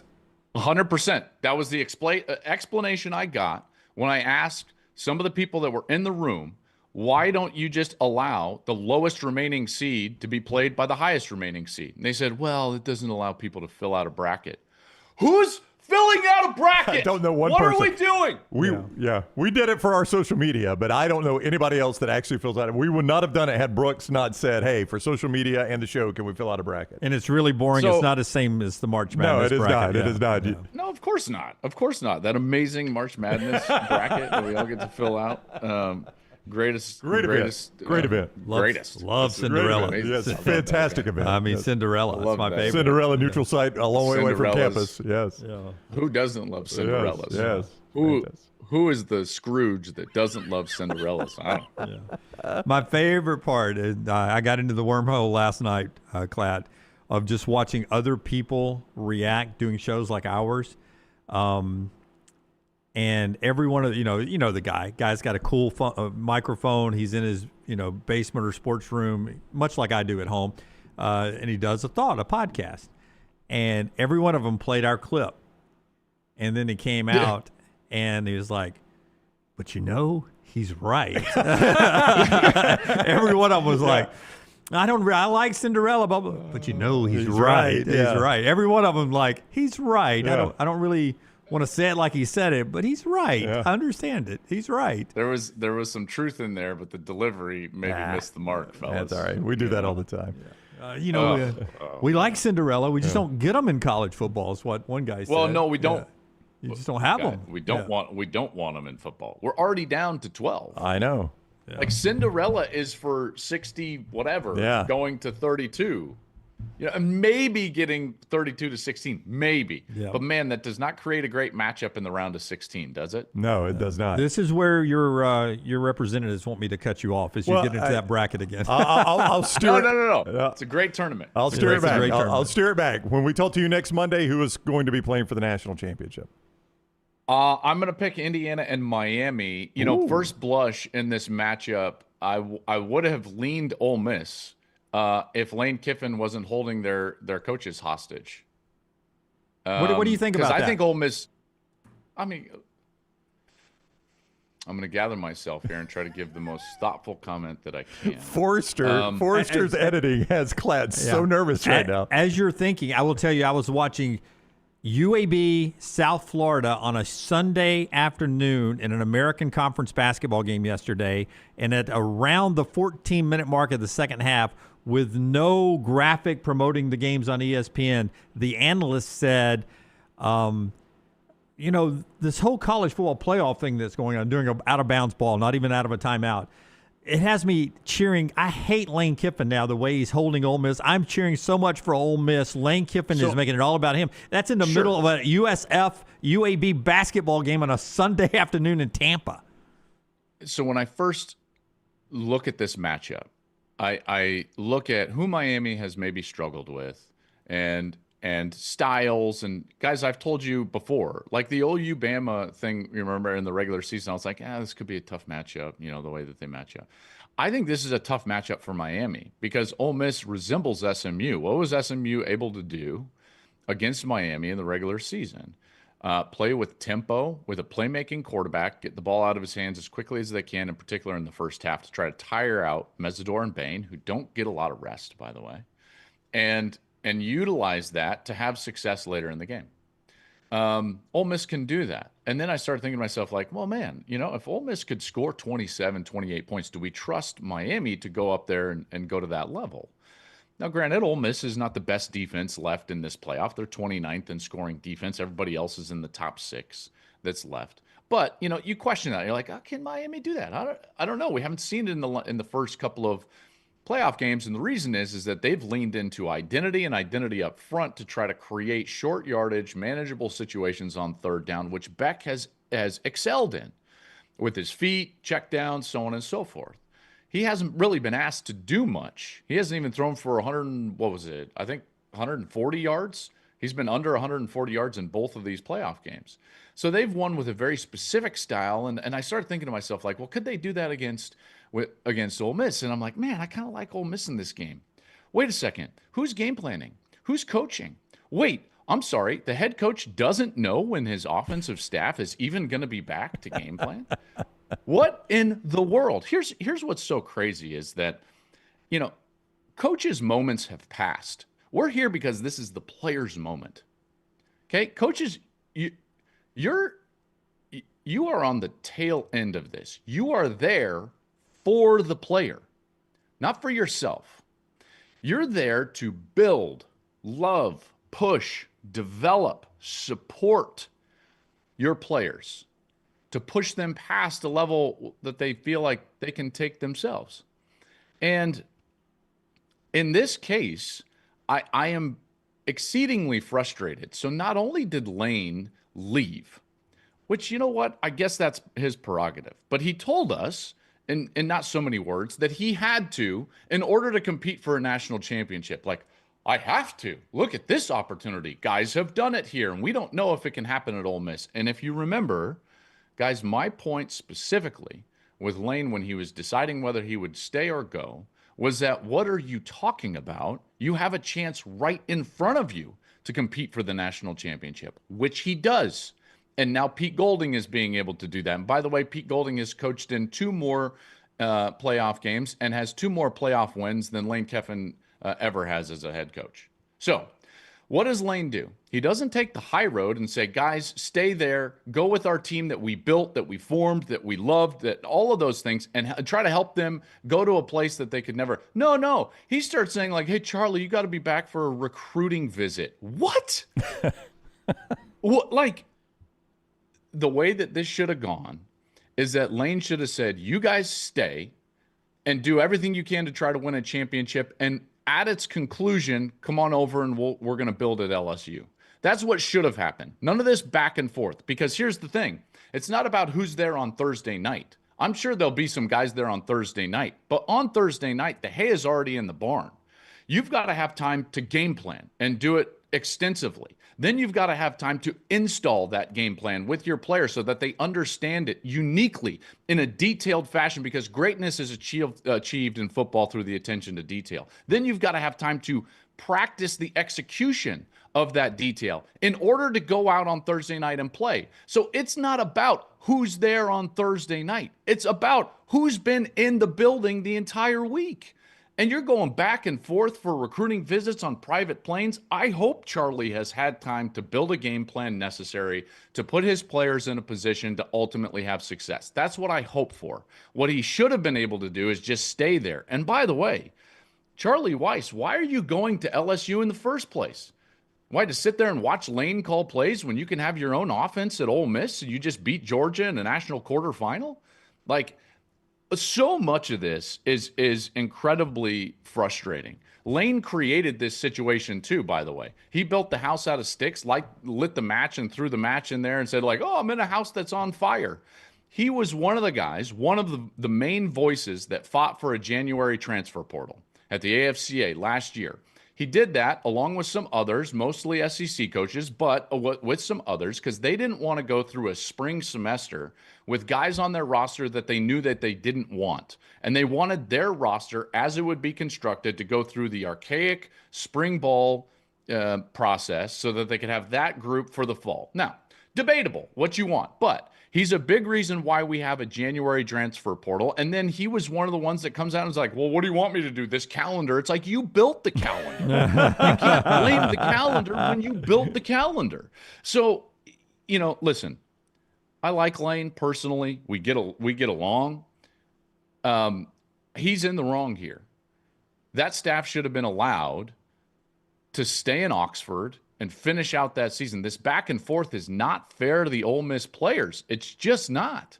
This is their shot. This is their time to go out and build into their legacy, the history, do something that is never been done at Ole Miss. And right now, they're distracted because their coaches are distracted. And I feel really bad for them. I really do. So because of that, long way to say, even though I liked them in the matchup, you have to take Miami. Like, who's coaching for Ole Miss? What's their game plan? Is it any good? Have they been able to practice it? Have they been able to execute it? I have no idea. Fantastic as always. Joel Klatt on the Alexander Shinara Trial Attorneys Hotline. Have a great week, Klatt. We'll see you next week when we know who will play. You got it, guys. Have a good day. All right, buddy. You too. Take care. Klatt with us again on the Alexander Shinara Trial Attorneys Hotline. Brought to you in part by our friends at Central State Bank. Brownie, tell us about Central State. That is the bank that is big enough to meet any of your needs, but they are also small enough to know you. They are a community bank, and they can meet your needs on a community level. And that is very, very important when you deal with banking. We're about to start school back, or some of you have already started school back. They've got great programs for the student in your life, whether it's the college student or the grade school student, where they can give you a little extra for those A's and B's. You open a Young Savers account, report cards roll in, send it over. Your student can earn up to $10 for A's and B's. It not only celebrates hard work, but it also builds lifelong financial habits that will pay off. Family-owned, community-focused Central State Bank, member FDIC. And our friends at Champy's world-famous fried chicken, champyschicken.com. They bring you the final hour of the show every day. Tailgating, they have it for you. Watching the big games at home this Thursday and Friday night, they can put a package together for you. Destination lunch location, check. Dinner, check.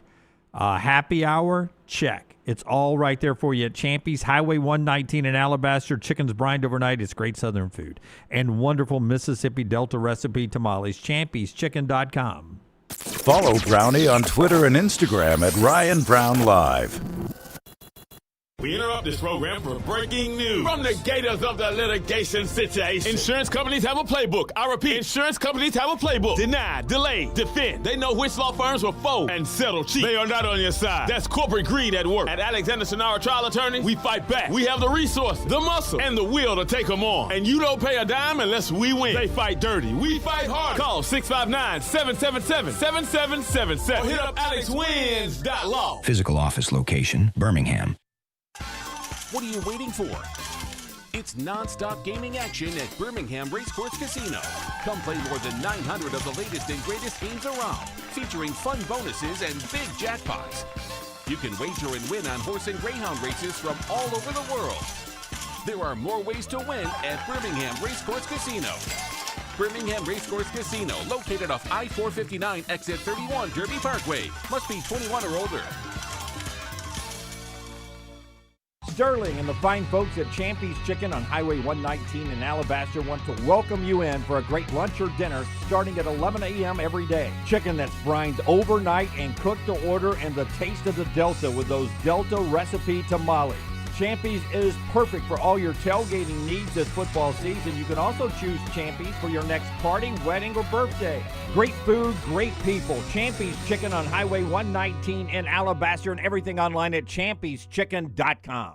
The beauty of the holiday is at the center of your table with the New York Butcher Shop. Their selection of USDA certified Angus prime rib roast, beef tenderloins, and fillets, as well as premium pork and lamb cuts, are the finest selections available in the market and are hand-cut just the way you want. With side dishes handmade by their professional chefs, your holiday meal is complete. Visit one of their 2 locations today in Cahaba Heights or off Highway 119 in Greystone. Place your order today. The New York Butcher Shop. Rare quality, well done service. Storm season is here. Make sure you have a plan of action in place right now. Greg from Pell City and Storm Restoration Roofing should be your first call when storms hit. Insurance companies love working with Storm Restoration Roofing because of Greg Nelson's name and reputation in the industry. When storms hit, call Greg Nelson. He's local, 205-542-3531. He's the home of the free no-cost roof inspection. Greg from Pell City on Facebook, 205-542-3531. It's Storm Restoration Roofing. Hey, let me tell you about our friends at Urology Centers of Alabama. Compassionate and comprehensive urological care with 35 physicians, 17 locations across Alabama. Their patient-centered approach to all of your urological needs. Remember, they've got that new men's health center. It is beautiful, helping men with a wide range of sensitive male issues in a comfortable environment. You can always go online, visit urologycentersalabama.com, schedule an appointment with one of their many urologists today. Hey, there's nothing worse than waking up to a plumbing problem. Don't get caught in a flooded house. Call the guys at Hemp Hill Services. Adam, Chad, and the team at Hemp Hill are the only ones I trust to fix it and fix it right the first time. Hemp Hill Services does it right and always at a fair price. For all of your plumbing, cooling, and heating needs, Trust the name that Birmingham has trusted since 1954. That is Hemp Hill Services. Call now, 205-229-2090. That's 205-229-2090. It's bow time. Tired of choosing between sweet and savory? Why not have both? Introducing Bojangles' new chicken and bowberry waffles. The bold Cajun chicken filet you love, now drizzled with a bowberry honey glaze and sandwiched between two warm waffles. Which means your favorite meal of the day just met your new favorite dish. And lucky for you, it's served all day. But it's only here for a limited time, so try chicken and bowberry waffles at Bojangles today. It's bow time.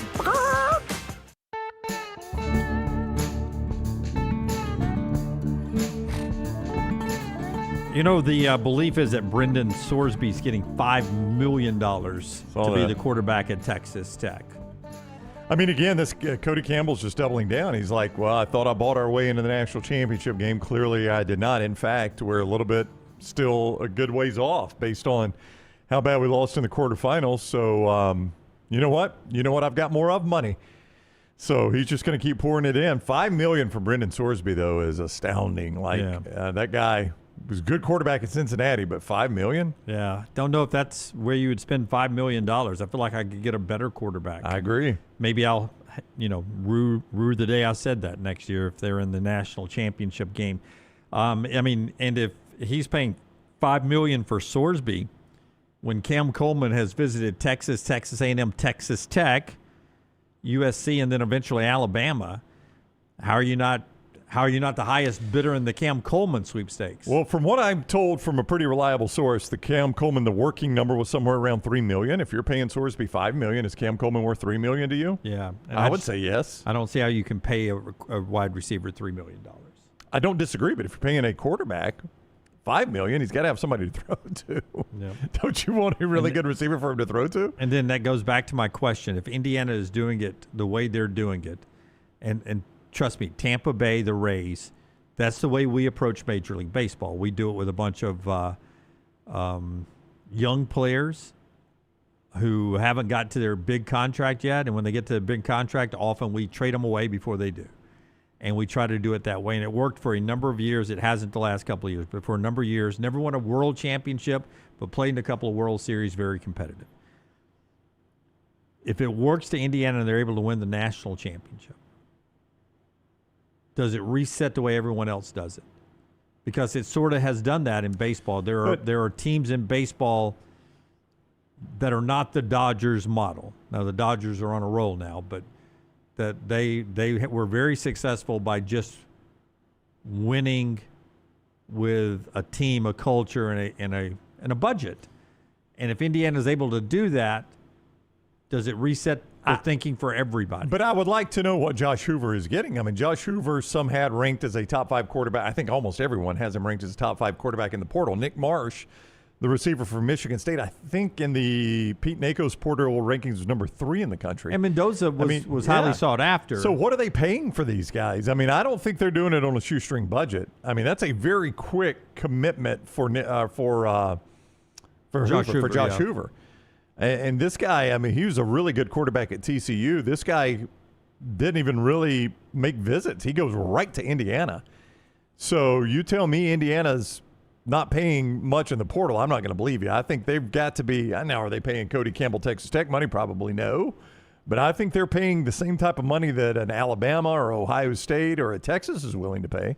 Before we get to trash, and before I tell you about our friends at Hemp Hill, Alabama quarterback Ty Simpson has yet to make a decision. Pete Thamel talking with Peter Webb, who is his sports marketing agent. The NFL looms as the most likely option, according to Pete Thamel, but nothing has been decided. Ty Simpson is spending the upcoming days exploring what the NFL would look like for next year. A majority of his energy this week will be spent on what NFL options look like to him. That from Pete Thamel in talking with Peter Webb. That is the situation with the Alabama quarterback. But Thamel says the NFL looms as the most likely option for Alabama's QB1. That from Pete Thamel and Ty's representatives. Our friends at Hemp Hill Lance'sLock.com for tonight's FCS championship game, Montana State and Illinois State, 6:30 on ESPN from Vanderbilt Stadium in Nashville. Hemp Hill for all your plumbing, heating, and cooling needs, 24 hours a day, 7 days a week. They've got an emergency line for you, so you can call them up, 205-229-2090. Taking care of Alabama, the name Birmingham's trusted since the 1950s. It's our friends at Hemp Hill Services. But you guys have sharded, right? I have, yes, absolutely. I think every man's done that could be it. I think you're reading way too much into this. LT's Trash is presented by Bud Light. Easy to drink, easy to enjoy. Our friends at Bud Light bring you trash every single day. Were you ever a Betty Boop fan, Jim? It was well before our time, but it was still around when we were kids. No, but there is a great star basketball player named Boopy. Boopy? For SMU, yeah. And he's currently playing, and his name is Boopy? Led SMU to a big upset over North Carolina over the weekend. Yeah. Plays Duke next Saturday at Cameron Indoor. Had that game on. I never had volume up, so I never heard Boopy, but I had it on one of my side screens during Alabama, Kentucky. Boopi. Boopy. Betty Boop is a old school cartoon character, and she now joins an exclusive club, Winnie the Pooh, Peter Pan, Bambi, Popeye, and Mickey Mouse. She joins a club where her public domain has expired. Public domain protection has expired. So now she is going to be in a horror film. From director Jared Cohn and writer Josh Ridgway, Boop is headed to the U.S. film market, according to Deadline, who broke the news earlier today. A team of horror podcast investigators break into an abandoned theater to discover the hauntings of the starlet once known as Betty Boop. A simple investigation turns into a horrific bloodbath as they fight to escape the murderous Boop, as she is out for revenge. The stars James Brolin, and no, it doesn't. What did we ever do to Betty Boop? I don't know. Why is she angry? She does look a bit scary there. She's going to be going after podcasters in the movie. So we're on the list. Yeah. Huh? Hopefully maybe we can get in the movie. We'll see you. We'll send you in to investigate. They describe Betty Boop as a flapper with a heart of gold. Old flapper in the 1930s. I didn't watch many of her cartoons, but I am familiar. I didn't know. Was it a cartoon, or was it a cartoon strip, or was it actually an No, I think it was an animated show, right? Betty Boop? Yeah. It could have been a cartoon strip as well. It started off as a cartoon strip, but it was very popular silent cartoon in the 30s. But I see her here. She wasn't like, there was always like not caricature, animated looking women that were very popular style tattoos back in the day. Betty Boop wasn't one of them, was it? Betty Boop. I see a lot of Betty Boop tattoos. Do you? Really? Yeah. It seemed like it was always on naval men that had these women tattoos. Yeah. Yeah, those are called Sailor Jerry tattoos. Sailor Jerry tattoos. And Betty Boop was a popular one? You didn't even look at your computer for not. that one. He did not. That was an actual. Yeah. I know that one. That's why we call him Jeeves. Sailor Jeeves. Jerry tattoos. You'll see like all the old school sailor tattoos, and pinups were very popular. Yeah, Sailor Jerry spiced rum is actually a thing now. So SailorJerry.com, original tattoos. Well, there you go. It was actually a guy named Sailor Jerry who drew these. How about that? Oh, so that's the reason they named that. I just assumed that was like some generic name. Oh, so Sailor Jerry getting his tattoos. Yeah. I mean, in a animated kind of way, I always thought the women were hot. Well, they all had like the hourglass figure. Yeah. With like this one right here is not wearing a top. Her Hawaiian lei is covering the important parts, and a ukulele. Yeah. Grass skirt. So she's musical too. Grass skirt. Yeah. Yeah, talented. Yep. Boy, anybody that jumps on YouTube hopes this is the case right here. A YouTube channel has just one video, Jim, one singular video, and they've reportedly made more than $1 million. Oh, wow. On this one singular video. Scott, do we put out one video? We've yet to make $1 million off one, but we're still trying. Scott and Brooks and Tyler put out a ton of videos. A ton. More than one. And we haven't made Make a sure million. to subscribe to TNR Clips. I was about to set you up for that. YouTube.com/@TNR Clips. TNR Clips. That's our pathway to $1 million. This is a video of a fireplace. 10 hours, full HD, just a fireplace, Jim. That's all there is. I've done it before. I've been on this website. Yeah. Over the years, plenty of content creators have been able to forge out a long and fruitful career on YouTube. The Google-owned platform has also been home to some of the internet's biggest one-hit wonders. Charlie Bit My Finger and Leroy Jenkins, part of that. But they're a little different from Fireplace. 10 hours full HD. As the name suggests, it's 10-hour-long video focused on a fireplace. Burning along, crackling with wood, just being very cozy. The only video on the Fireplace 10 Hours channel has racked up more than 156 million views. Yeah. You know why I go to it? Why? Because it is 10 hours long. It is not like some of them either changes scenes like after 3 minutes, or it like reboots, reloads to the start of the video. But this one gave me the most feel of a real fire burning. Interesting. So hats off to this guy. Yeah. Some users have claimed that this is not all true. The channel could not have made that much given YouTube's partner program requirements, which we delve into quite frequently. I did, when I first saw this, think, I don't believe this, Tyler. But who knows? It depends on when this channel was made. Well, it says this was made before their newly updated rules, right? Which I believe we operate under, right? Yes. So it's now, the fact we haven't made $10 million. To get into the YouTube partner program, you have to have at least 3 uploads in the past year, or I think maybe 10 for shorts. And this is the only video on that channel. So if it was in the new rules, it would be making $0 instead of 1.24 million. Big difference right there. Big difference. Huge Obviously difference. Posted October 2nd, 2016, apparently. Yeah. I've had people often tell me that would have been before demonetization was even a thing. Yeah. It was either you're on there fully monetized, or you're age restricted, or you're just done. Yeah, I've had people ask me, like, I'm thinking about starting a podcast. How easy is it to make money on YouTube? And I just laugh. Easy. Yeah, it's a breeze, man. You make They're millions. easy to start. Anybody can start podcast, podcast, but to keep it going for more than 3 episodes. To actually make significant money off of it, it takes a minute. And on social media, when you're not showing skin, it's a little harder to make as much money there as it could be to do something else. It's not a pathway. We could give it a try. Yeah. Yep. Who's going to show the skin first? You're always the one that seems like to think you're the better looking of the group. So it would be you. Where did that come from? It would be you. I don't know why he does this to me. I mean, of the 3 of us in here, who thinks they're the best looking one? Why? I never ever claimed this. It is you. When have I ever said a word about how good looking I am? Oh my God! I don't think I've ever heard. I know you have not. Jim you've never been side stage with him at the Floribama, man. You getting after it down when you when he's singing those songs, laughing at LT up there on the stage when the LT's singing, he's the man. He's the man. Got that hair right. An 18-year-old Minnesota man charged with punching a homeless woman in the face. This is terrible. An 18-year-old Minnesota man charged with punching a homeless woman in the face at the Mall of America committed the unprovoked assault, quote, for a TikTok video. That's just disgusting.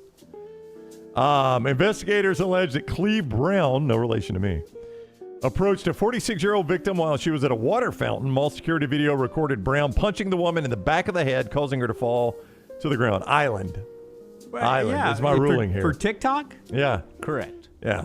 Well, I mean, just punching a homeless woman is enough to get you on the island. Doing it for TikTok is a guarantee. Yeah, I mean, we're obviously he's in the orange suit. What's the penalty? What's he? He was charged with felony assault and disorderly conduct, which is a misdemeanor. The felony, not the last part. Right. Yeah. He's also arrested on an outstanding warrant, shocker, charging him with trespass and fleeing police, and, shocker, has a pending case for theft and obstruction. Okay. That's 3 strikes right there. Yeah. Gets you to the island. He's in there for a long, long time for me. And finally, Tyler has compiled the 25 worst items pulled from somebody's butt in 2025. Oh, wow. This is according to the United States government. Wow.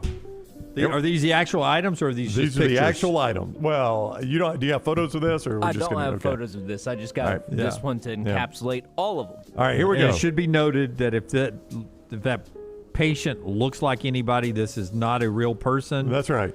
And all these items did not come out of his butt. Yeah, this guy did not get some sort of frappuccino and a light bulb and a pineapple pulled out all at the same time. All of these I'm about to read did come out of someone's backside. Separate cases. A full shampoo bottle, listed twice, once blamed on boredom. That is being super bored. Wow. a baseball. It literally is in the title. It says head and shoulders. Yes. It says nothing about butt. That's right. A baseball, a corncob holder, a turkey baster, a wine stopper. I mean, back to the corncob holder. Uh-huh. I mean, if I'm not part of the Scooby-Doo crew, but I'd be worried that I've got the holder. Yeah. Is there still a cob somewhere? What was on the other end of this, sir? A turkey baster, a wine stopper, a plastic cleanser bottle filled with liquid. That's dangerous. Why have you sped up so quickly? Well, it's a long list. Eyeglasses, a rock, my keys, two pencils. Not a number 2 pencil? No, 2 pencils. Okay. A flashlight. Well, you got to look for your keys. Yeah, that's right. A battery-powered light, a film canister, a rectangular travel toothbrush, very descriptive, a dog chew toy, uncooked pasta. Uncooked pasta. Yeah, that's right. It's flimsy if it's cooked, Jim. An egg. Marbles. I mean, you got to think the egg. He was like, I wonder what it's like to lay an egg. Yeah, that's true. Marbles. Hey, back to this corn cob holder. Okay. Are we talking about like the little thing with the metal I think prongs on it? Jim's right. There was something on the end of that at the start. Yeah. Oh, my God. Yeah. Was it one of the electric ones that spins? It could be that, too. I've never thought about that. Yeah. A sandal, a doorknob. A sandal? A sandal symbol. A sandal, not a pair. Somebody, I'm going to put my boot in your ass far. You're wearing sandals, old man. Doorknob. That sounds awful. Beard clippers wrapped in plastic. This was cited as constipation relief. Okay. A light bulb inserted glass side first. Not that I would do it, but that's not the way I'd go if I did it. Just never clinch. Right. A plastic coat hanger altered so the person could drive to the ER. Altered. Here we go. I don't know why we're back on this. A corncob style pipe. A lot of corn in this. Smoke it if you got it, Brown. And finally, a thermos discovered during a police body scan. Which was on trash that's a right. while back. Yeah, that's it. That is Trash, presented by our friends at Bud Light. Easy to drink, easy to enjoy. We never got to the old school Easton baseball bat. That was just... No, just a baseball. We did get a baseball in there. Okay, just a picture there. Yeah. All right, man. That's Trash today, and that's the show today. LT back with us on Wednesday. All the guys behind the glass, content going out the rest of the day. Show today brought to you in part by our friends at CPAP Plus. Brownie, tell us about Sleep Home Alabama. And before you guys get out of here, man, if you suffer from not being able to sleep at night, and you want to get a sleep study, a sleep test, well, sometimes you got to wait weeks to get that. Not with our friends at Sleep Home Alabama. Do it right there at home, a take-home test, and they will observe the results for you and make sure you've got the right program with them. You can see more about that at sleephomealabama.com. Sleephomealabama.com. Our friends at O'Neill Medical, they've got locations throughout Birmingham, but you can just see more online. And those of you that are already on a CPAP program know some of the replacement parts or the things you need to make it operate properly every day. They can be tough to come by. Not with our friends at CPAP Plus. They take care of you. See more about that home sleep study. You don't have to go in. It's a home sleep study. Sleephomealabama.com. We'll see you Tuesday. God bless you and God bless America. Jim Dunaway, Lance Taylor,